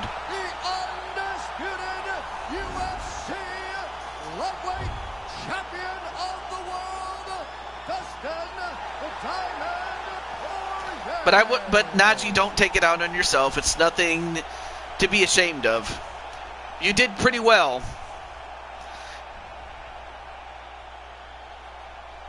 But Dustin somehow found a way to win, and that's what the great champions do. They find ways to win, and Najee was one of those guys that found ways to win. You know, outside of course, you know, the time that he lost to Nurmagomedov. Although, to be fair, not anybody that he's ever fought in has been able to beat him, and he may very well retire undefeated. But for Najee, how do you feel, man? But up next is our main event, and finally the surprise for one Paddy Lawndale Chase, or Chase Lawndale. But up next, it is Captain Danger challenging for the heavyweight championship of the world, the UFC heavyweight championship, against Crimson Ninja. Disappointed? Well, to be fair, I probably would feel disappointed if I was in, you know, your position, because I fought for championships too, and I lost, you know, to some of the best. Okay, so now back to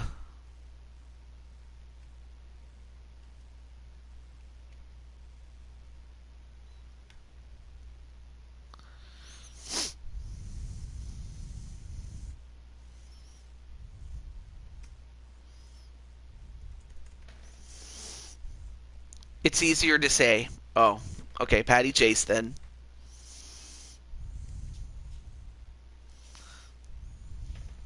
Oh, Captain's here. Okay, cool. Well, then I'll just contact Crimson Ninja.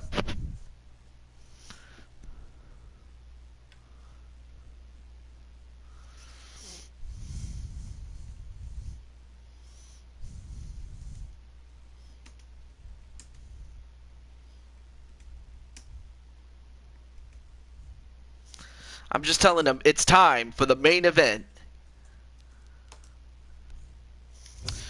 And indeed it is time.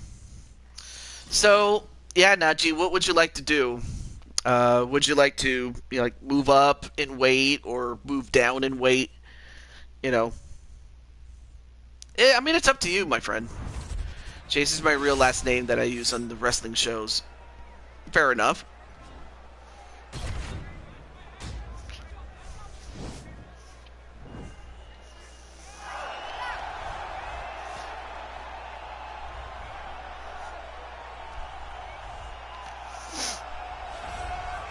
And there you see Captain Danger, a former openweight champion. In fact, he was the first ever men's openweight champion when UFC 4 started out. He won a tournament to become the champion, defended it successfully a couple of times, but then ultimately he lost it to Brock Lesnar, who in turn lost it to Jinku. And then Jinku lost it to Walter Johnson before regaining it, and he's held it ever since. But you have Captain Danger, and should he be successful, he will be a 2-division champion, having already become openweight champion. But now we have the heavyweight champion, a man who, you may as well call him the streak breaker, because he broke the undefeated streak of one Wario in Fire Pro. Then he beat the streak, the longest reign in UFC history as far as, you know, to Jew 22 is concerned, the channel that is. And that man is Crimson Ninja.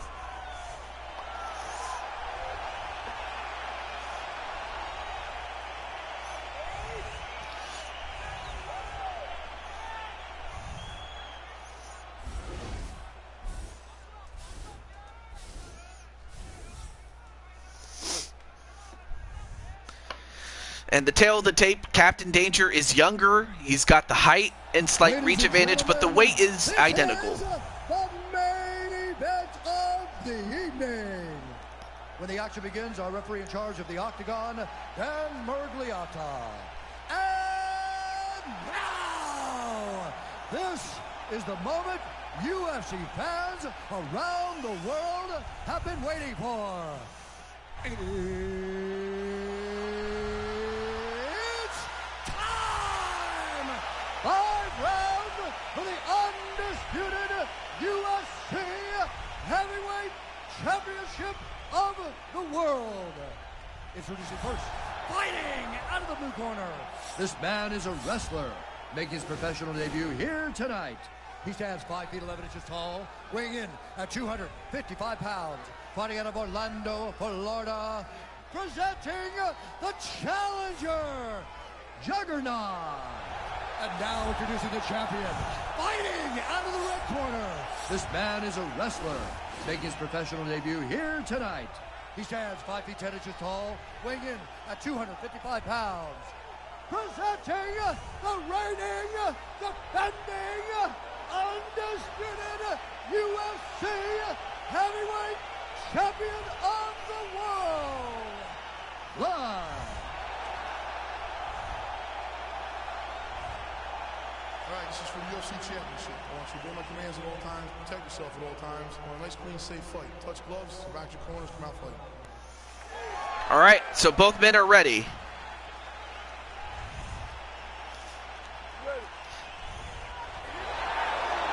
But I had a feeling that, Nachi would be disappointed. But hey, we'll see him again pretty soon. We'll see him pretty soon. But for now, we get to our main event, and it's the Danger Zone. Captain Danger's waited a long time for this.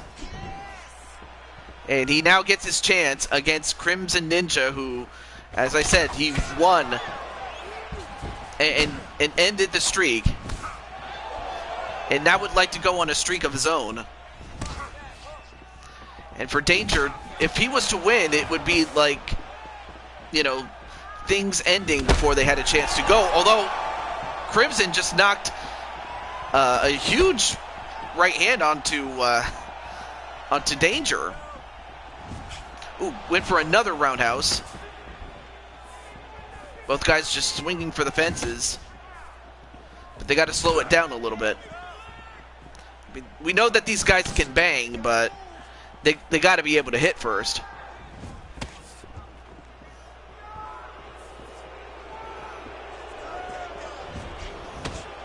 Ooh, swung and missed.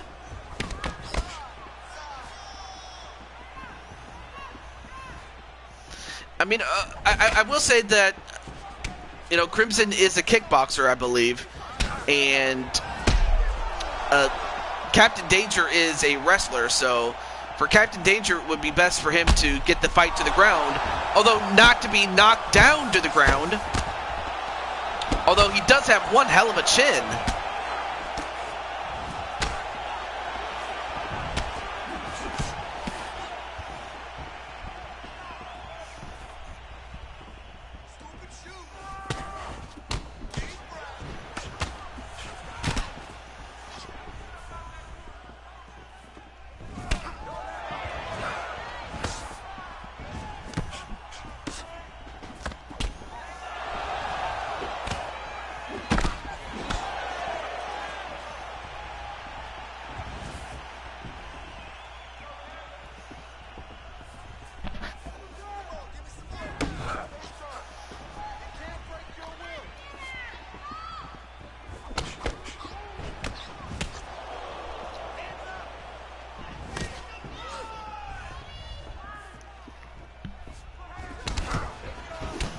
Well, anyway, I'm still trying to think about, anyway, Sis Bella hugs her. Aw, that's pretty sweet.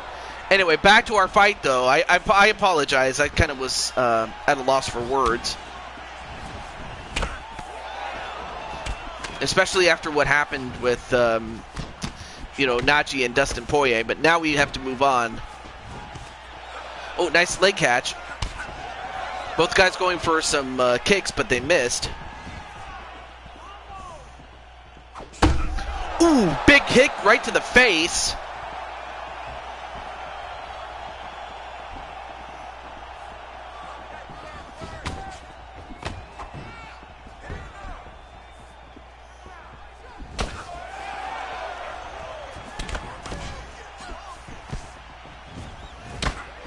Ooh, nice kick to the side of the head.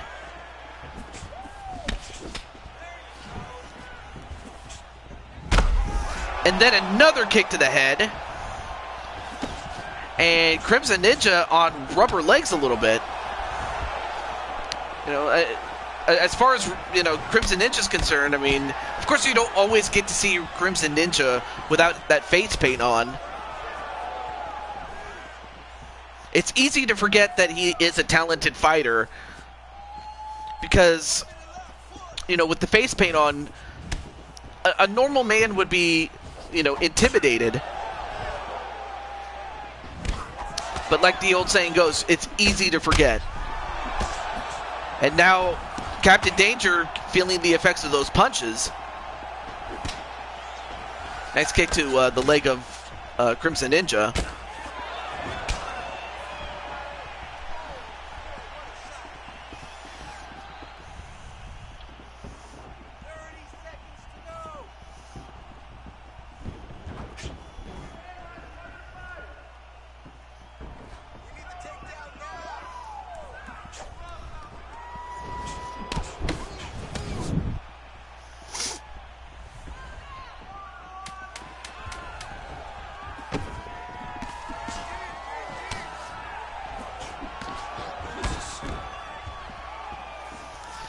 And that's the end of the round.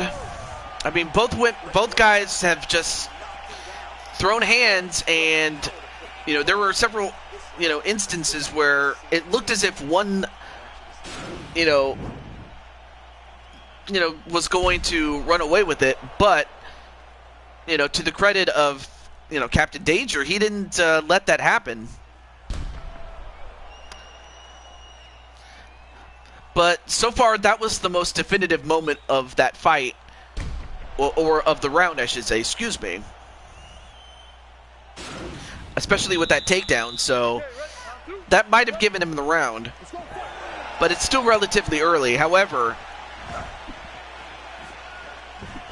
anything can happen between now and the end of the fifth, if it even makes it that far.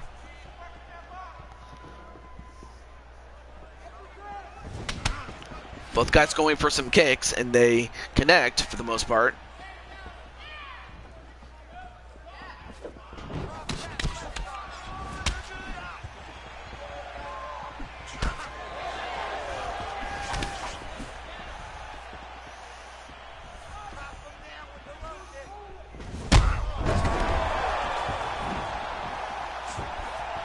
Okay.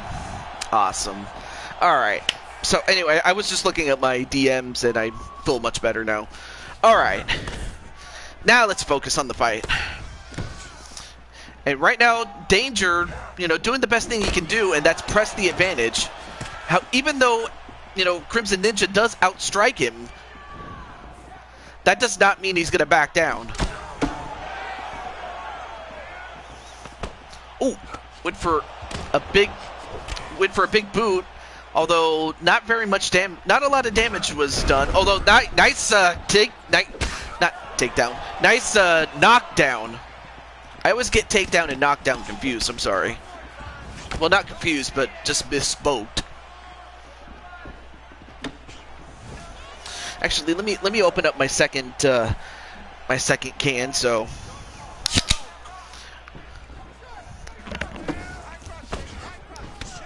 Oh, yeah. That's so good, man.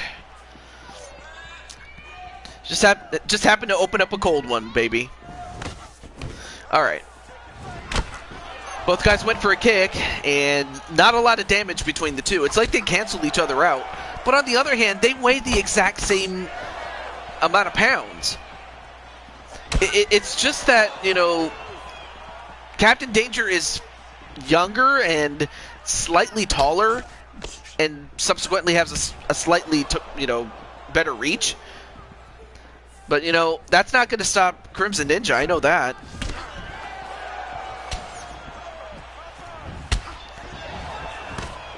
Both guys going for some kicks, and well blocked by both men.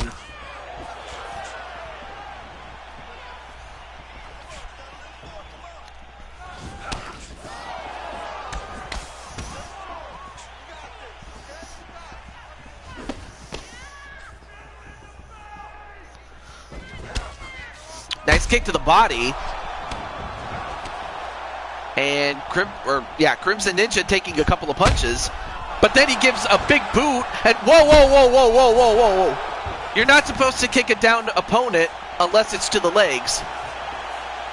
That might be a point taken away, so I might have to deduct a point for Crimson Ninja there. If it should go down to the points. But yeah, you're not supposed to kick somebody while they're down. There we go. Not much, Captain. Just enjoying all the streams today. Well, I'm happy that that's the case, because I know that, you know, Patty, it's always a blast to do it on the weekends, because I know that's usually not the case for, you know, the weekdays. But I have to deduct a point for Crimson if it should go to the judges. So he's going to have to try to win otherwise.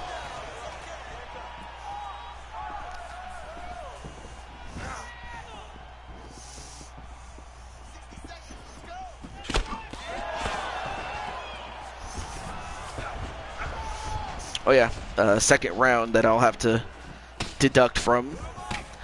Not the entire fight, but just from the second round. There we go.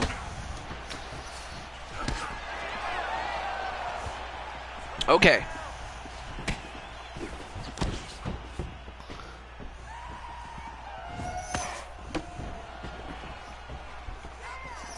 All right, so 30 seconds left to go. Nice leg check there by Crimson Ninja. Relaxes with Bella and the others in the chat. Awesome. Oh, what a shot to the head! And that might just knock him out. Or did it? He's still on. Wow, he's still conscious. But a lesser man would have been knocked out. Now goes into a side mount, now into the half guard. And, well, that's the end of the round. But, man, that big kick towards the end of the round. Look at this. Boom! And if that didn't do a lot of damage, so did that left uppercut. But then you had this right kick to the head. And man, yeah, that kick was so sick. How Captain Danger survived it, I do not know. That might have been a 9-9 round, if I'm being honest with you. That would have been a knockout any other time, but, you know, Captain Danger just got kicked in the head again. Well, Captain Danger's got to be careful now.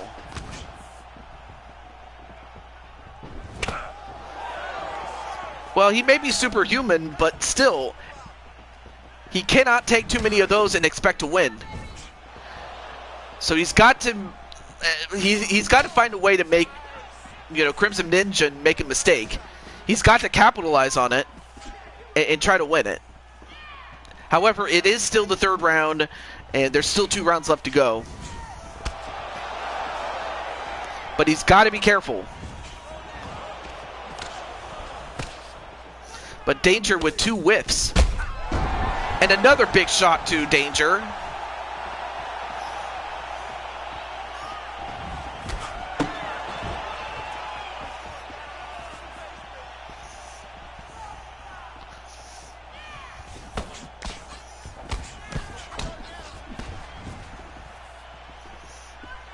However, if you're Crimson Ninja, the worst thing you can do is take your foot off the gas, or even worse, leave yourself open and then get kicked in the head yourself.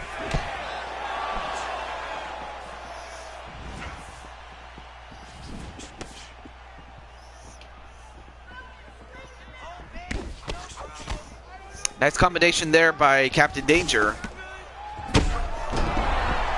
Although, unfortunately, Captain Danger's going to go to sleep now. So even in spite of the loss of point, in spite of the fact that he lost a point in the second round, it doesn't matter. And look at this. Boom! Right to the chin. And Captain Danger is going to go to bed. Though not for the lack of trying either.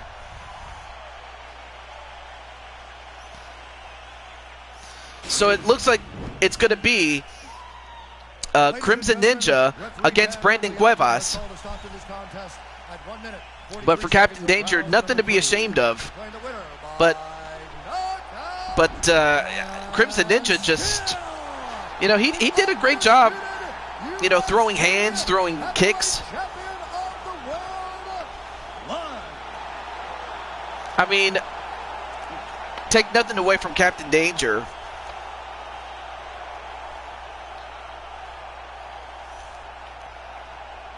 Anyway, here's your winner and new hardcore and AEW TNT champion, Ultimate Warrior? What?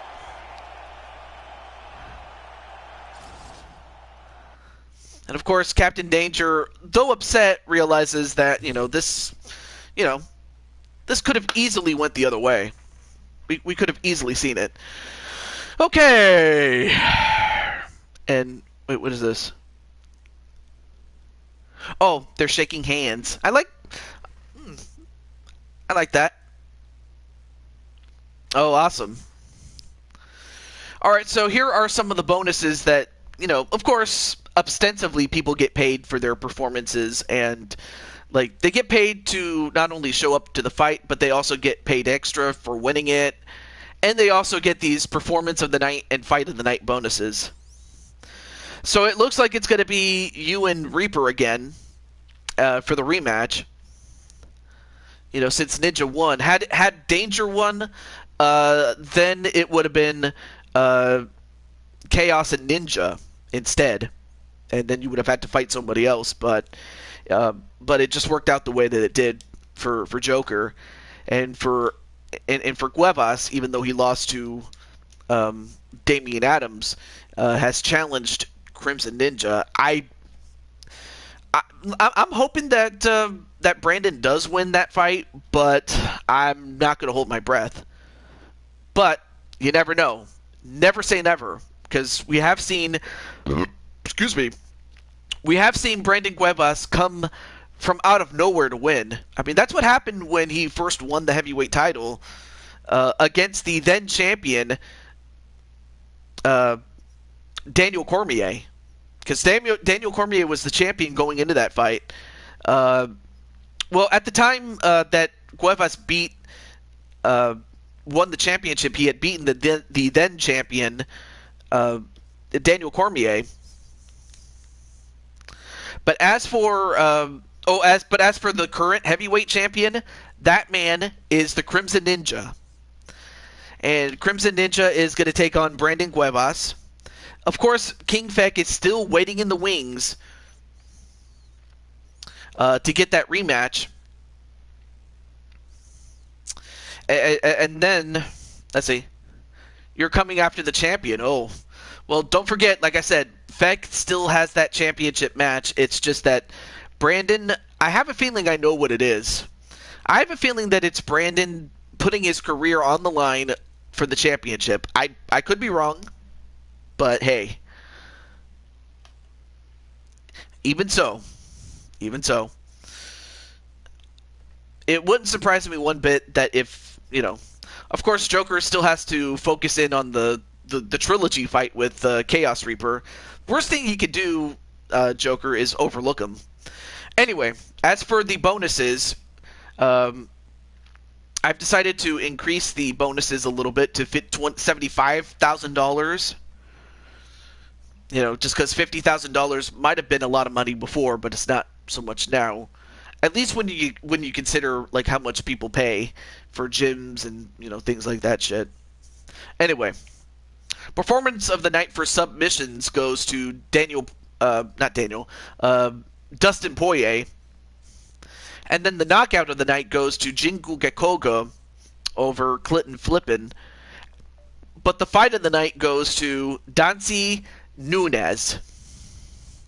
Not sure why, because I would have thought that I would have thought that maybe Onder and DKO or Morgan and Baker would have been the fight of the night, but well, yeah, it is what it is.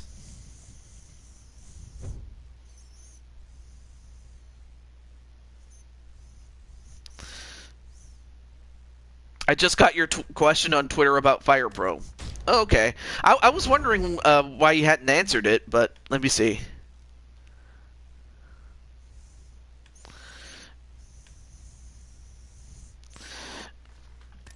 I'll be interested to hear what your answer is. But now we get to, I have one other thing to do, but I do have something as far as Patty Chase is concerned. All right, so let me count the no-shows. Captain Danger is here. Like, Feck, Voorhees, and Weston didn't have a fight, so I'm not going to count anything against them. Captain Danger showed up. Speranza Dancy's manager, Blade Charge, showed, as did Walter, Zach Jordan Walker, Jinku Gekoga, Naji, Crimson Ninja. Unfortunately, Clinton didn't come in, or if he did, let me know. Chaos Reaper was here. Joker was here. Minnie Morgan's manager, Carol, was here. I didn't see Candy. I didn't see Candy, even though it was Bella Lockjaw who showed up, so I have to technically give a no-show to Candy, technically. Crushing Kelly, she showed. Super Mario Under gets another no-show for his credit, so he's got to be careful. Same thing with DKO.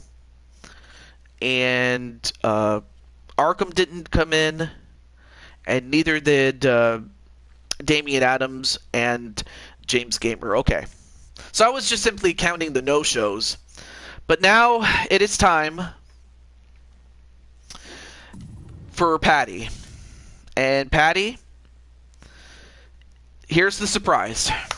Clinton is at work. Oh, of course.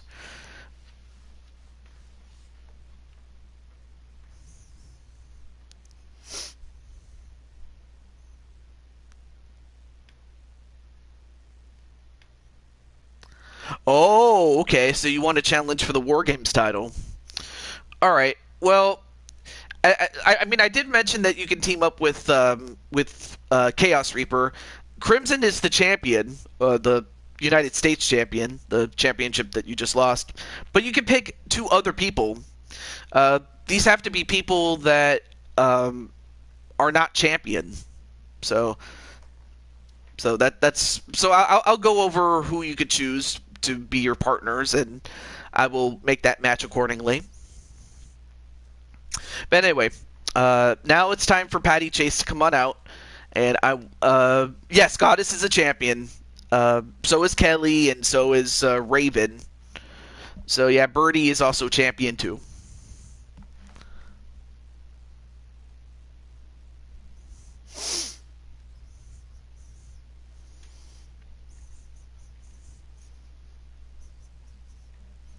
Okay.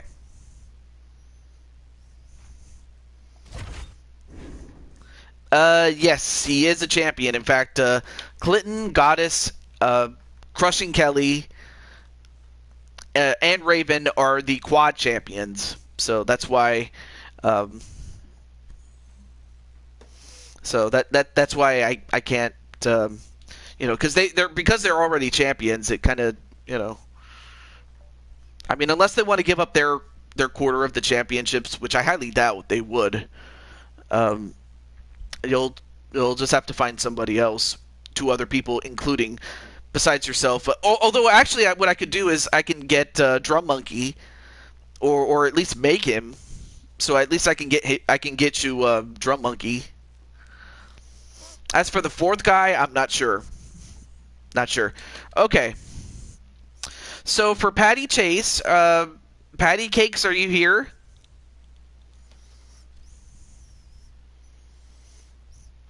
Patty Cake, Baker's Man.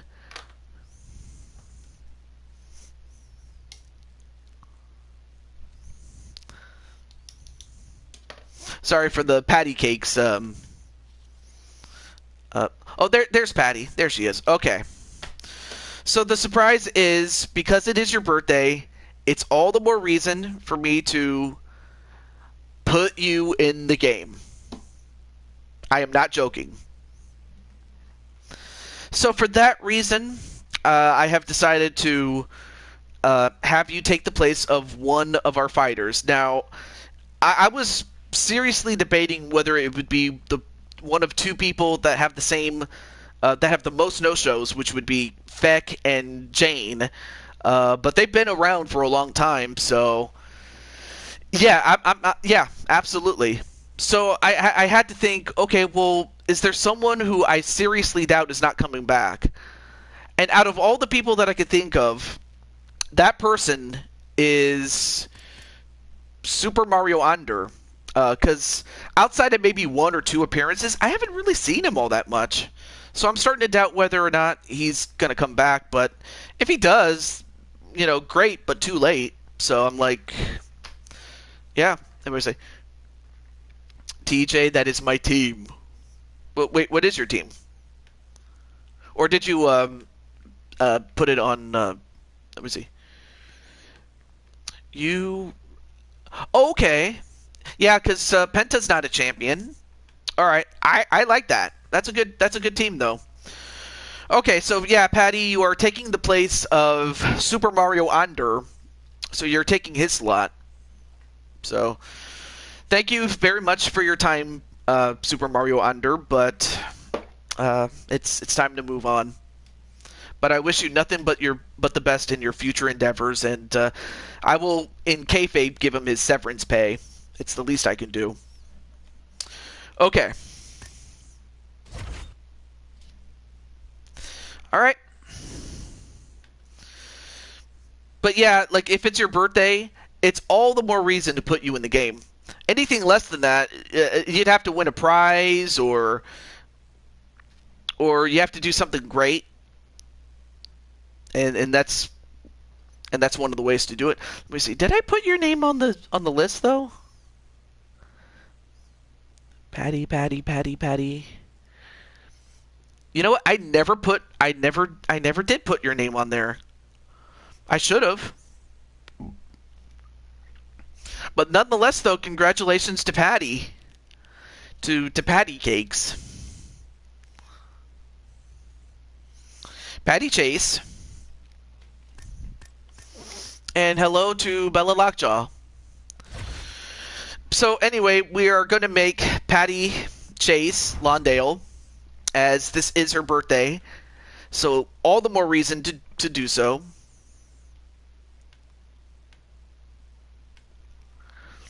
Okay, so let's go to general info for a moment. And obviously you're a woman, so we're going to switch you over to the female. All right, so for females, you can weigh. It's a lot different than the wrestling games. But the most you can weigh is 135 pounds at bantamweight. All the way down to 101 pounds. There are 3 weight divisions: strawweight, flyweight, and bantamweight. And the higher in weight that you go, obviously that changes the maximum and minimum height that you can be. So yeah, just tell me how much you want to weigh, and we'll go from there.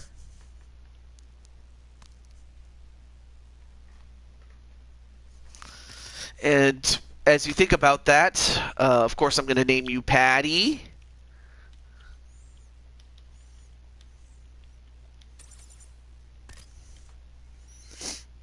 $330? Okay. Let me see. Let's see if Chase is in there. The last name Chase. That's surprising. They didn't even include that. Because Chase is a very relatively common name, but oh well. All right, so 330. That makes you a bantamweight. Now the height. Now you could be as short as 5'2" to as tall as 5'9".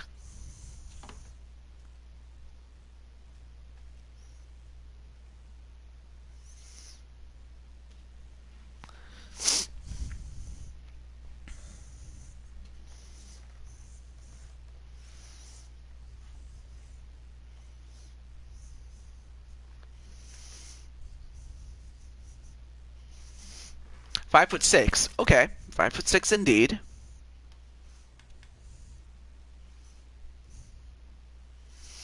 Actually, believe it or not, you're the same. You're the same height as Candy, except you just weigh 5 pounds more than she does. But okay. And then let's see, nicknames. I mean, I know that some people call you a big train, and let's see, no, not Cyclops. Some call you Ferocious. What other nicknames could I say? Like, oh, Juggernaut. That's a good one. Because some people look at you as a juggernaut. And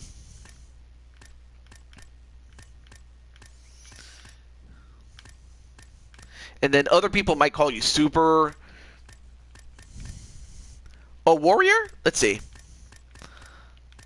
Let's see if they have it. Oh, they have the Warrior. That's good. Alright, so we're going to call you... going to go with Patty. We'll go with Patty Chase as your social media handle. Or actually, let me take a look at your social media handle, actually.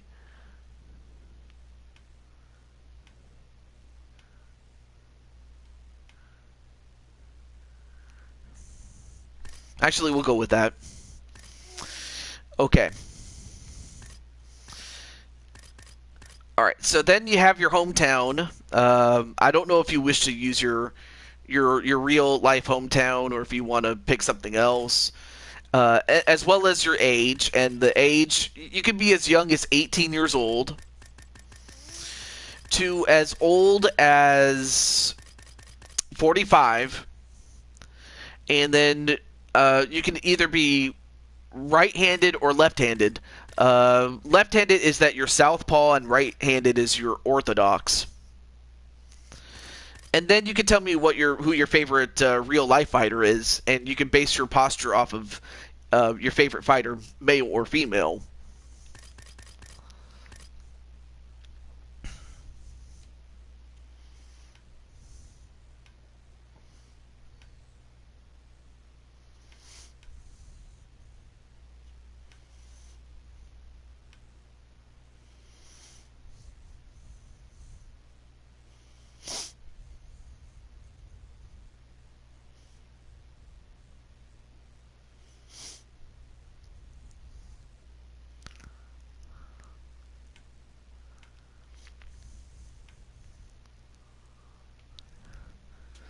Escaba is my hometown.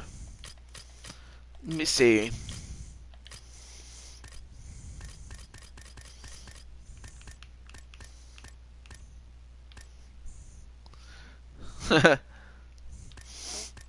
I see Escondido, California. Espiritu Santo, Brazil. And then there's S-Wedge, Germany. But really... But there's no Escanaba. So you might have a home a home away from home, really.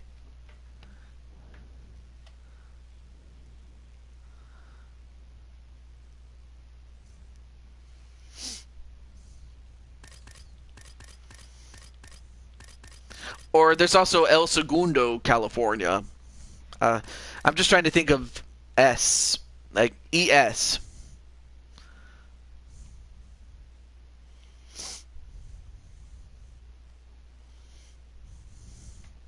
Brooklyn? Alright. I think Brooklyn is very common. Yeah, Brooklyn, New York. Okay.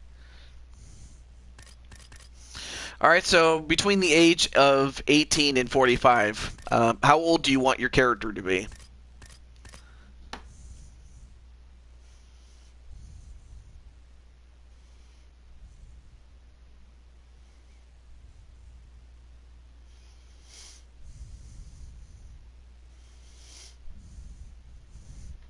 25. Oh, 25.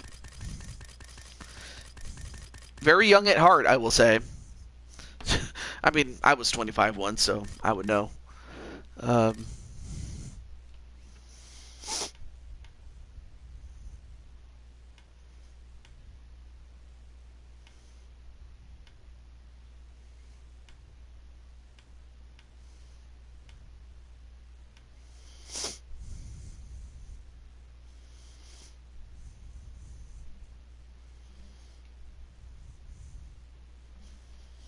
Okay, so as I said before, right-handed or left-handed. Basically, it just determines, like, do you punch and kick with more often with your right feet and your right hand, or is it the other way around? You know, that sort of thing. So that just determines, like, you know, what you're more likely to do. Right-handed, so that means you're orthodox. And is there a favorite fighter? Is in Michigan. Why not a city close to your city besides Detroit, Patty? How I know this? Google. Sorry about that. Well, I mean, Michigan's great. Although you really can't argue with Brooklyn. I'm an Italian plumber from Brooklyn. No, not really. Oh, I almost made a mess there. And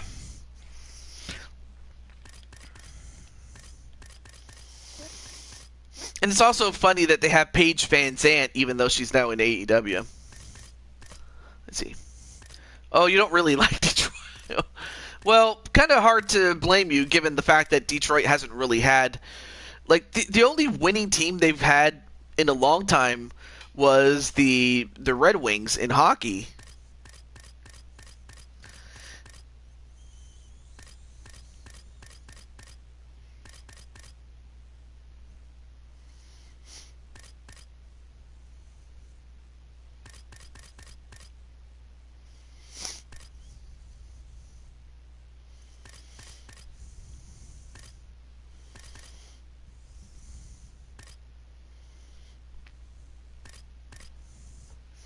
But yeah, this just determines what your stance is based on. I mean, there's just so many stances, it's not even funny.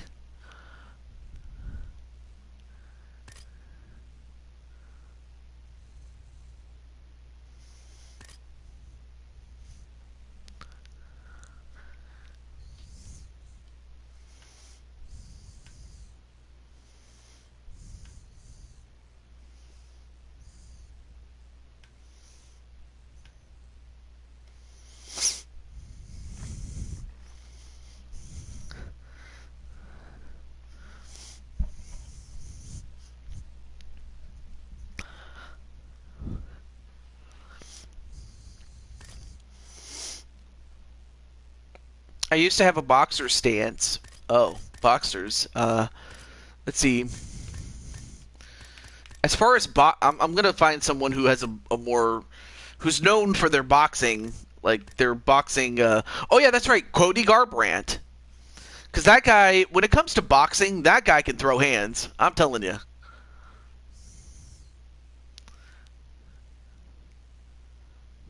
He was breakdancing a fool. Well, I would have thought so, but I didn't think it was, you know, I didn't think it would be proper, though. All right, so I gave you a boxer stance based on Cody Garbrandt, because, again, he's a guy that can throw hands. So I just decided to pick it for you. And we'll skip the walkout music, because I don't use that shit, so. All right, so now, this is by far one of the more important choices. You have 5 fighter types, and each fighter type has subtypes within it, but we'll start with the main ones. You have kickboxer, boxer, balanced, wrestler, and jiu-jitsu. So you can then tell me what what you want your fighter to do, and then we'll go from there as far as the subtype.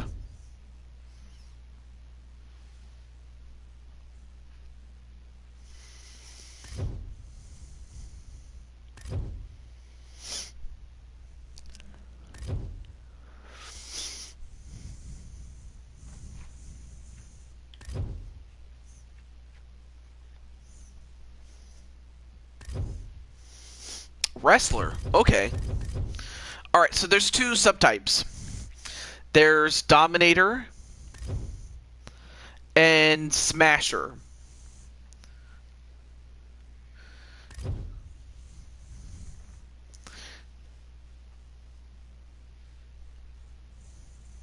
No filter, just there to have fun, and don't what?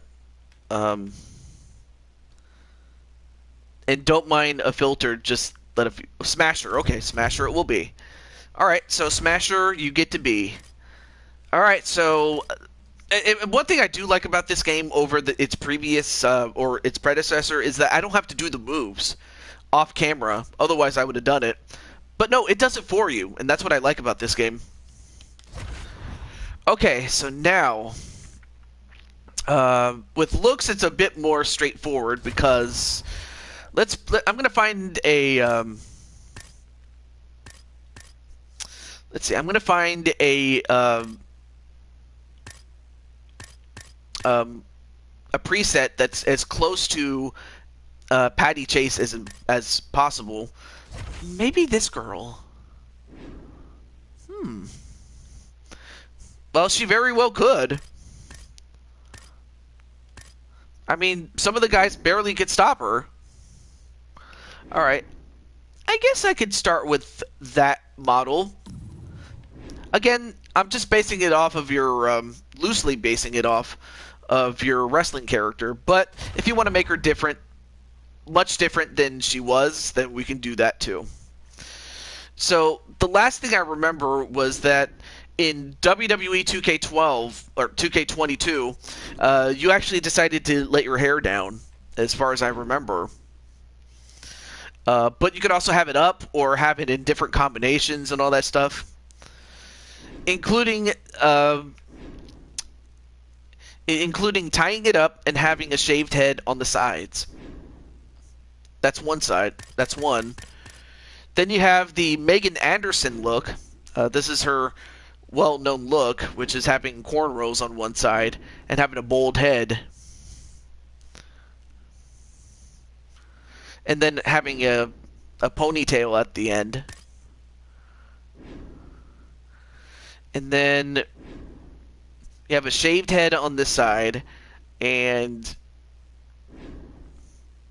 your hair tied up in knots. Then you also have corn rolls with your hair long in the back.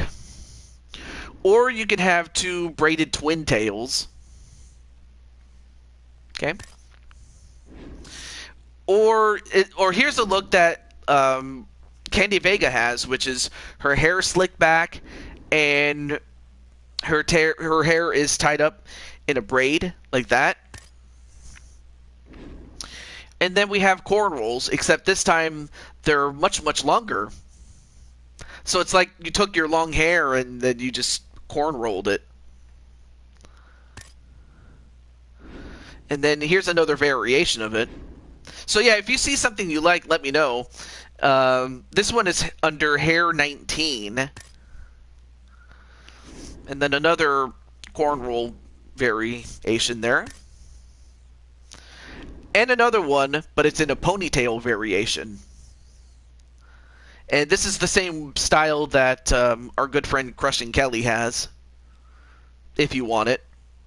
So yeah, Patty, just let me know if you see something you like. Or if you want something different, you can just describe it to me. Then you have cornrows, but in a ponytail on the low side. Then you have cornrows on the right. You like that one. Wait, which one? The hair 22, which is this. Hair 21, which is the same one as Kelly. Hair 21. Okay. Alright, we got that. And then, let me see. Actually, I'll leave the eyebrows alone. Now, as far as hair color, there are not very many colors that you can choose from when compared to, say, WWE. But of the colors you do have, you have black, dark brown, light brown, auburn, ginger, a dark blonde, a light blonde, silver, red, green, blue, purple, pink, and rainbow. So those are your colors that you can choose. If you want to look at the brown variations of it, here's dark brown, light brown, auburn, ginger, dark blonde. Yeah, dark blonde looks pretty good. I like that.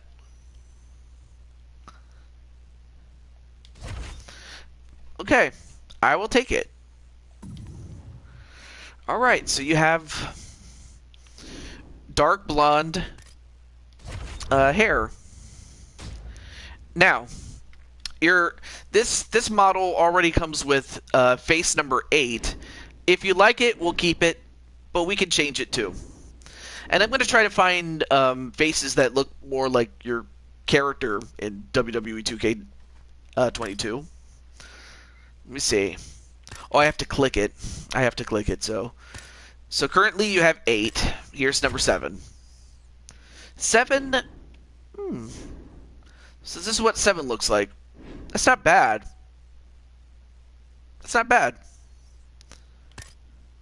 What does 6 look like? 6 also looks pretty good.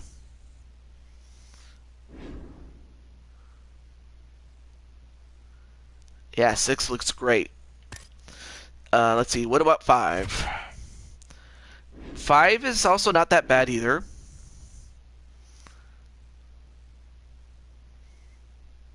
Okay. 4. 4 is not bad.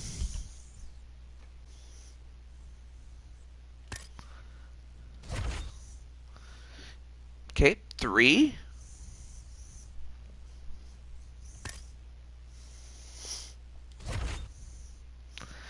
Let's see, 2. It's not bad. And 1. Not gonna lie, 1 looks great.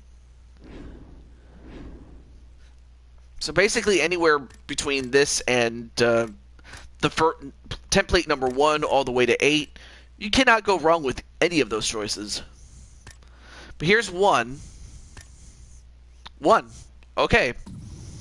I will keep it. Alright, so the rest of this should be, much more straightforward now. So what are the color of your eyes? You have your dark browns, you have dark brown, brown, light brown. Oh, okay, well that's it. And then you have green blue. You have light green, dark green, green. Then you have yellow, hazel, and dark hazel. You have a light blue, bright blue, blue, and dark blue. And finally gray. So those are the eye colors that you can pick. So as you can see, there's 15 colors that you can pick.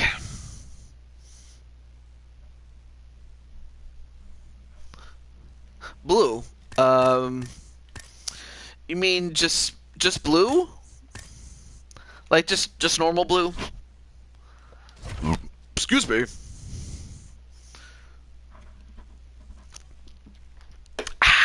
Good.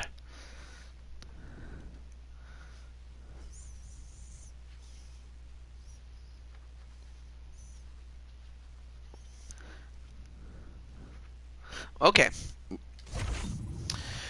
Alright, next is body, and by body we mean like body composition. So, here are the ones you have. Okay, this is not a bad first start. Oh. Okay, so I could just hover it. Okay, there we go. So this is number 2. And this is a bit more slender. Okay. And then this one This one's a bit more on the thick side and fairly muscular, I will say. And this one is perhaps the thickest of them all.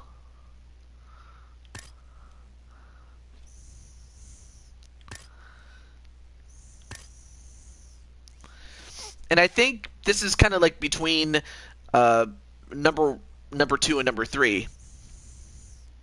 Because here's 2, which is where you're relatively thin or slender, and then this one is thicker yet muscular. And then again, like I said, this is the thickest of them all. Number 3. Okay, number 3 it will be. Alright, next is skin tone.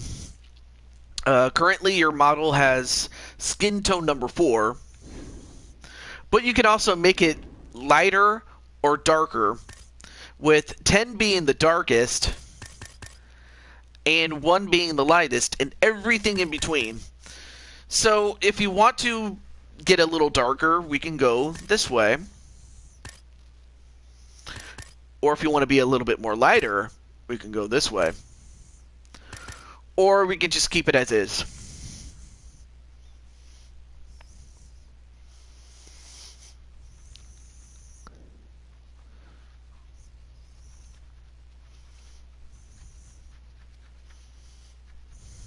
Five. Yeah, I like it. 5 is good. I like it. Okay. Now this is something that could take a long time. Now, you could choose not to have any tattoos at all, and we'll just, be away with it. But if you do get it, we will give... You can have it on the head, the body, the arms, right and left, or left and right, excuse me, as well as the legs.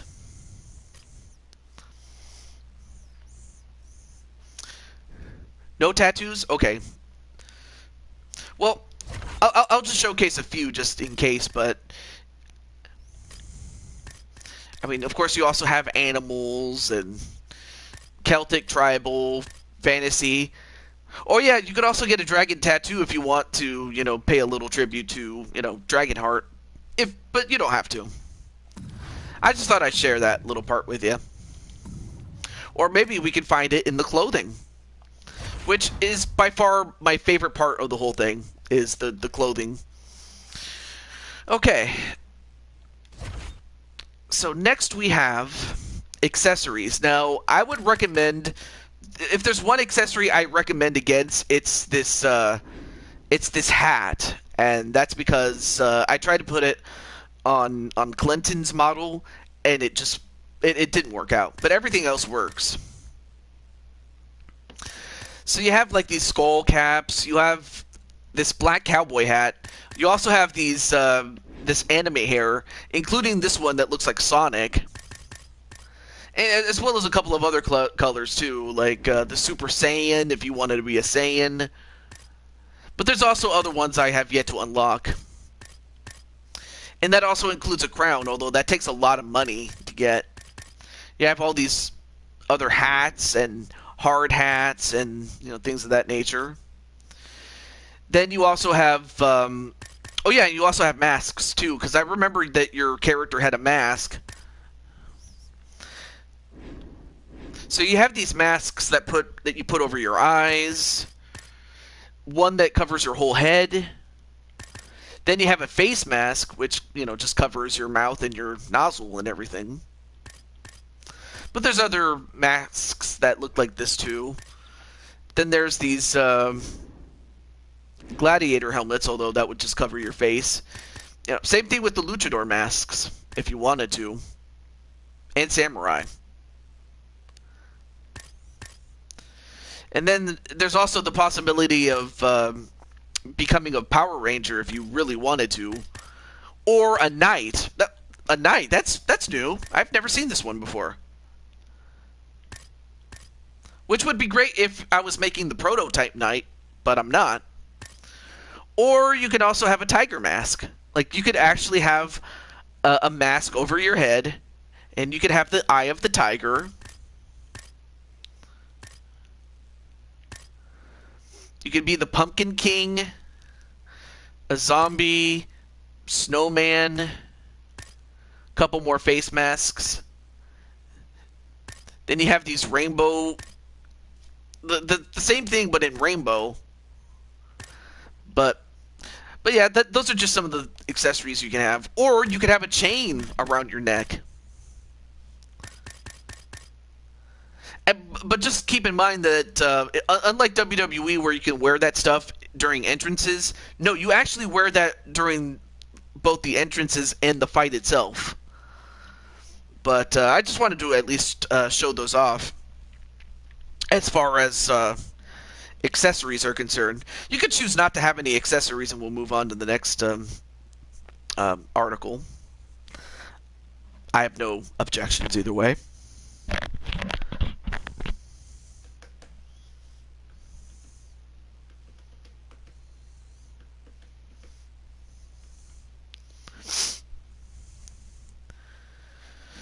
Okay.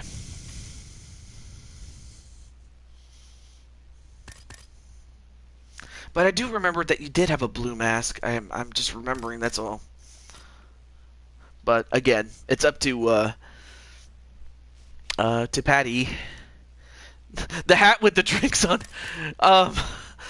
Like I said, that one it really glitched on it. Like I said, I did put that on Glitton's model, but then it just glitched the game. So that's why I'm recommending against it. Just so you know. But I can get you something else, like I said. So.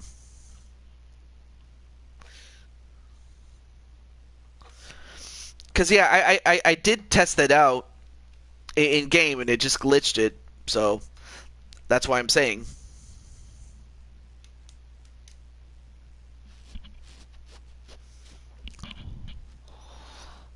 But in other cases, I would have done it. The blue mask? Okay. This one or the basic blue mask? Because I can get that for you.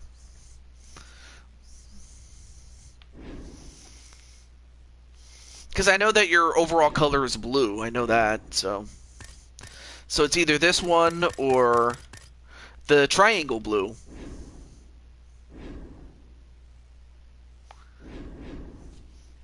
Basic blue. Okay. Okay, so let's get that. Thankfully, I do have player coins I can use, so... And not only that, plus anybody else who I make in the future can now get that too. Blue is your favorite color. Well, if that's the case, well then let's go to the next topic. Alright, so currently you're wearing a tank bra, but you could also choose things like this one, this basic blue, this basic light blue, and then, of course, you have these, the traditional UFC wear that most of the women wear. You have miscellaneous tops. I could try to go through all of them, but I wouldn't be able to get through most of them. But of the ones I do have unlocked, I have a tie-dye blue.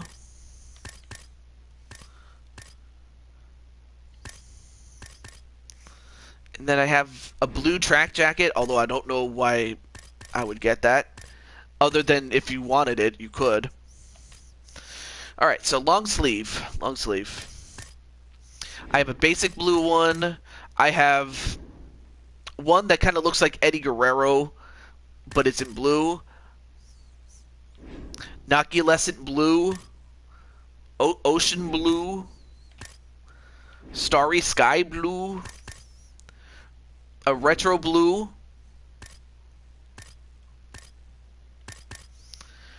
Then we have the Champ Slayer black. But it has some, but it's also outlined in blue. Gift wrap blue and green. Oh no, wait, that's purple. Never mind. Then we have a Pharaoh blue. Pretty sleek, I will say. Then we have the same thing, except in teal. Then we have, oh wow. Kind of like nightmare fuel, I will say. And then in short sleeve, basic blue but in short, Eclipse blue, Greek blue, then we have Silver Lion blue, kind of a nod to the Detroit Lions, although even though they hadn't won. Starry Sky blue.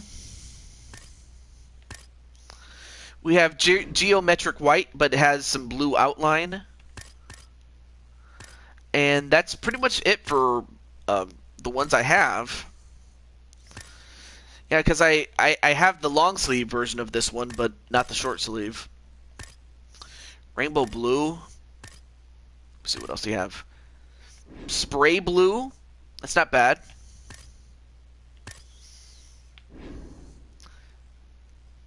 Sunset blue. Not bad. Let's see. The blue sport bra one. All right. Was it this one or the basic blue, which is blue with a black outline?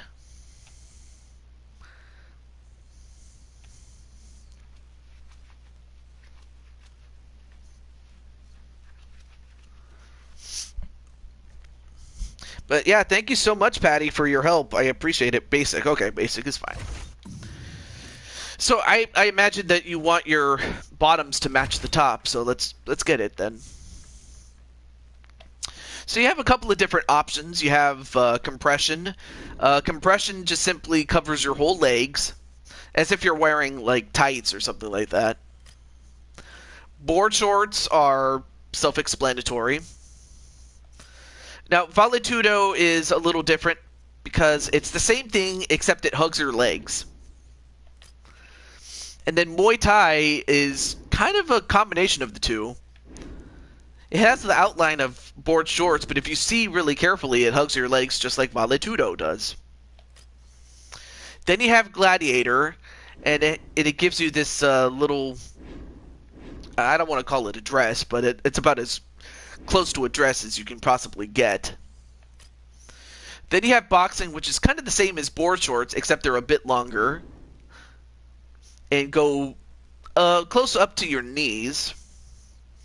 Then you have these miscellaneous bottoms, which, you know, could be anything, really. You have these track pants, if you really wanted to wear track pants.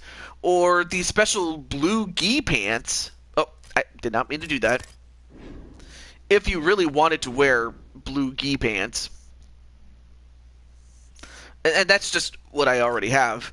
And finally, the UFC stuff that you normally get. So you could just simply choose a bottom, and then we'll choose something within it.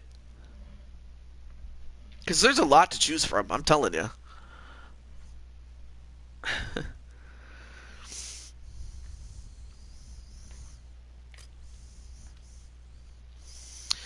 Alright. So I will slowly go through these so you can see. The shorts, board shorts, I take it. Oh no, wait, those are from Canada. So you have your basic blue.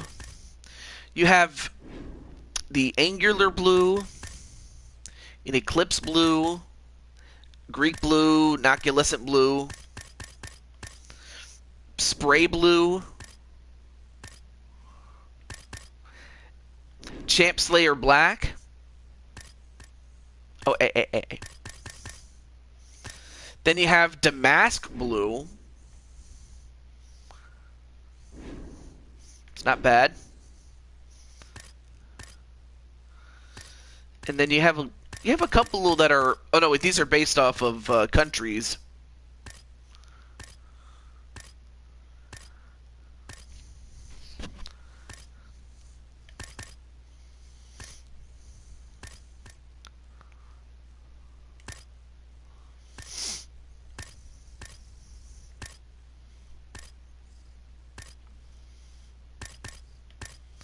See, you have the Silver Lion blue.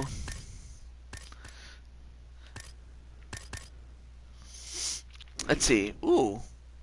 This one's not bad. Looks pretty sweet. It's called the Affliction blue. Or Affliction blue, whatever you want to call it. I just noticed those ones, and I'm like, whoa, those look pretty sweet.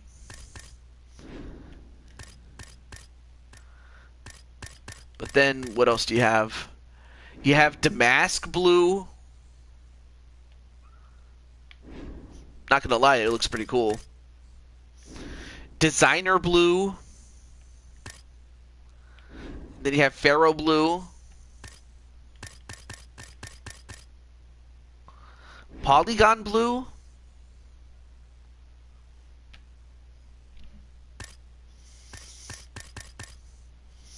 Then you have Splatter Blue. And it has splatters of gold. Incredible. Then you have Vibes Blue. Hey. Then we have Champ Slayer Blue. And then oh, wait a minute. I think we just found ourselves a winner, Patty. Look at this. Dragon Blue. You're part of the Dragon family, aren't you? Dragon Blue. I think we just found a winner. Yes. Oh, let me use my points instead. Good thing I saved up for those. Oh my gosh, that is so awesome. Wait, let me see if they have a matching top to go with it. I'm going to see if they have a matching top. If they do, I will buy that. Okay, I see Splatter Blue, but I don't see anything else. No.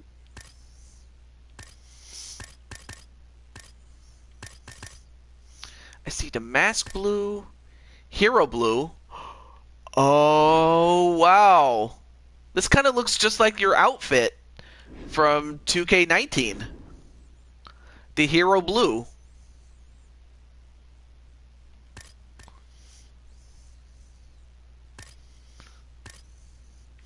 But let's see if I can still find that Dragon Blue, though.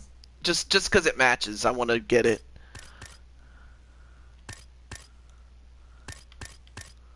Champ Slayer, no.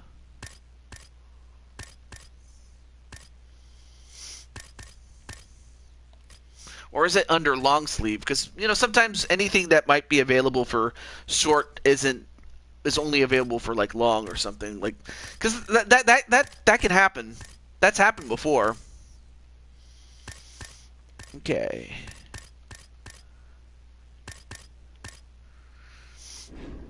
Oh, it's the same thing except in Future Tech Blue. Ooh, looks pretty cool. Still looking for the dragon.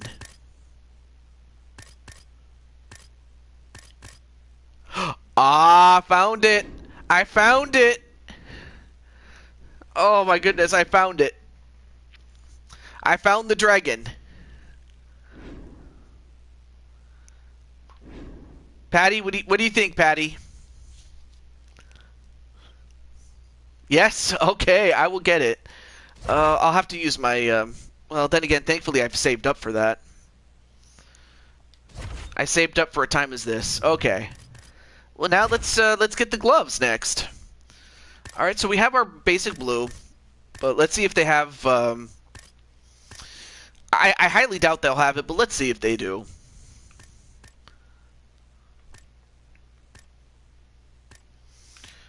Dragon blue, dragon blue.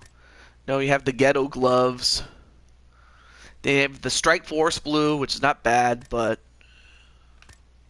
then you have the rope gloves. Nope. All right, so really the only gloves that more or less match your color is just your basic blue. So I'll just give you that just by default.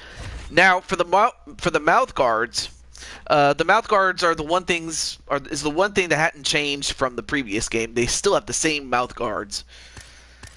So you have Canada, you have the United States, UK, Brazil, Australia, Mexico, the UFC. You have one based on a grill. You have shark teeth, some that look like real teeth. Then you have fangs. Oh, you have ice too. Desert camo. Oh yeah, and France as well. I almost forgot about France. And the tap out one.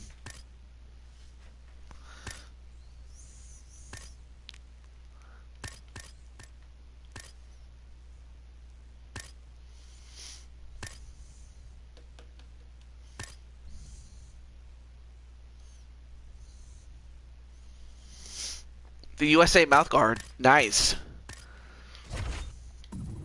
I mean, it does have the red, white, and blue. Okay.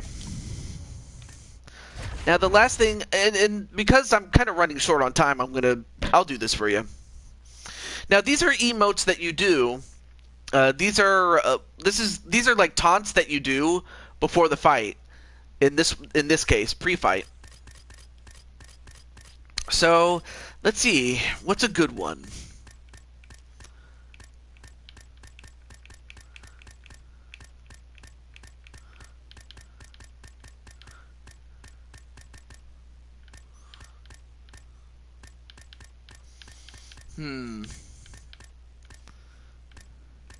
Let's see, what about this one?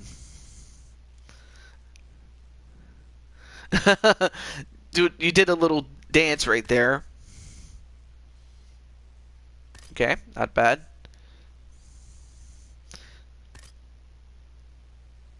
Oh yeah, and then you did the around the world taunt. Oh yeah, this is my all-time favorite, the Archer. It just makes you... It's like you're doing the Shawn Michaels taunt. I like it. Dun dun dun dun dun dun dun. Probably not a good representation of it, but yeah. So that's the one thing I do like about that particular one, the Archer. Okay, let me put that there, and then I'll give you the rest of these just because, again,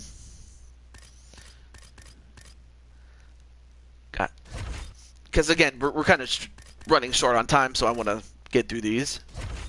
There we go. All right, next one is post-fight. This is what you do, assuming you win, or when you win. So there you have the air guitar. Then you have the ballerina. If you want to show off your dexterity, I can't talk. You have the bow. But then there's also the bunny hop.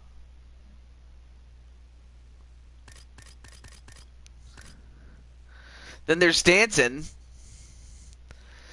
It's like you're doing the salsa, the tango, the merengue. It looks pretty good. I like that one.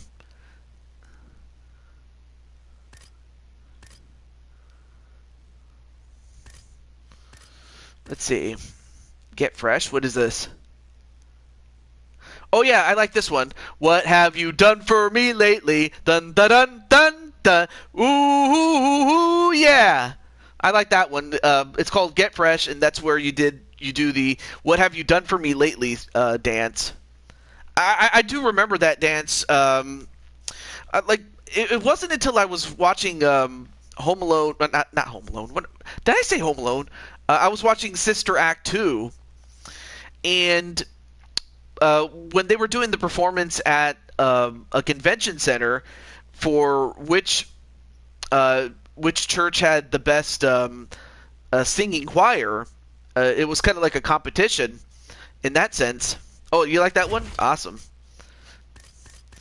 But one of the segments included the "What have you done for me lately?" But because they were praising God, it was "What have you done for him lately?" But that's when they were doing that little dance that they did. So I was like, yeah, I got to give you that one. Okay, let me give that one. Oh yeah, dancing, and then last but not least,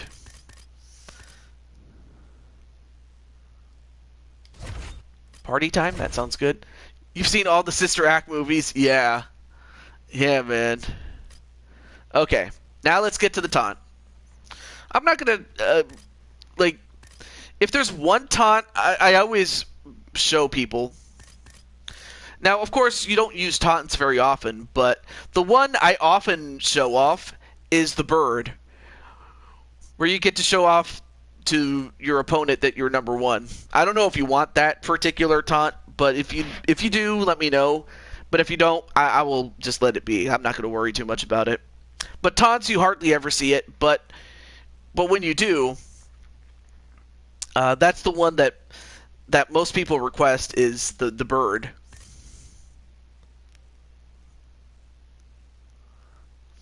Oh yeah, arms crossed, and then there's the Diaz flex where you actually just show off the muscle.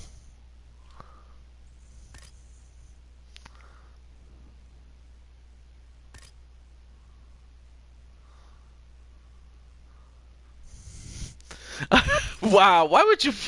Wow, that's pretty savage of you. But outside of that, we are done. We got it done.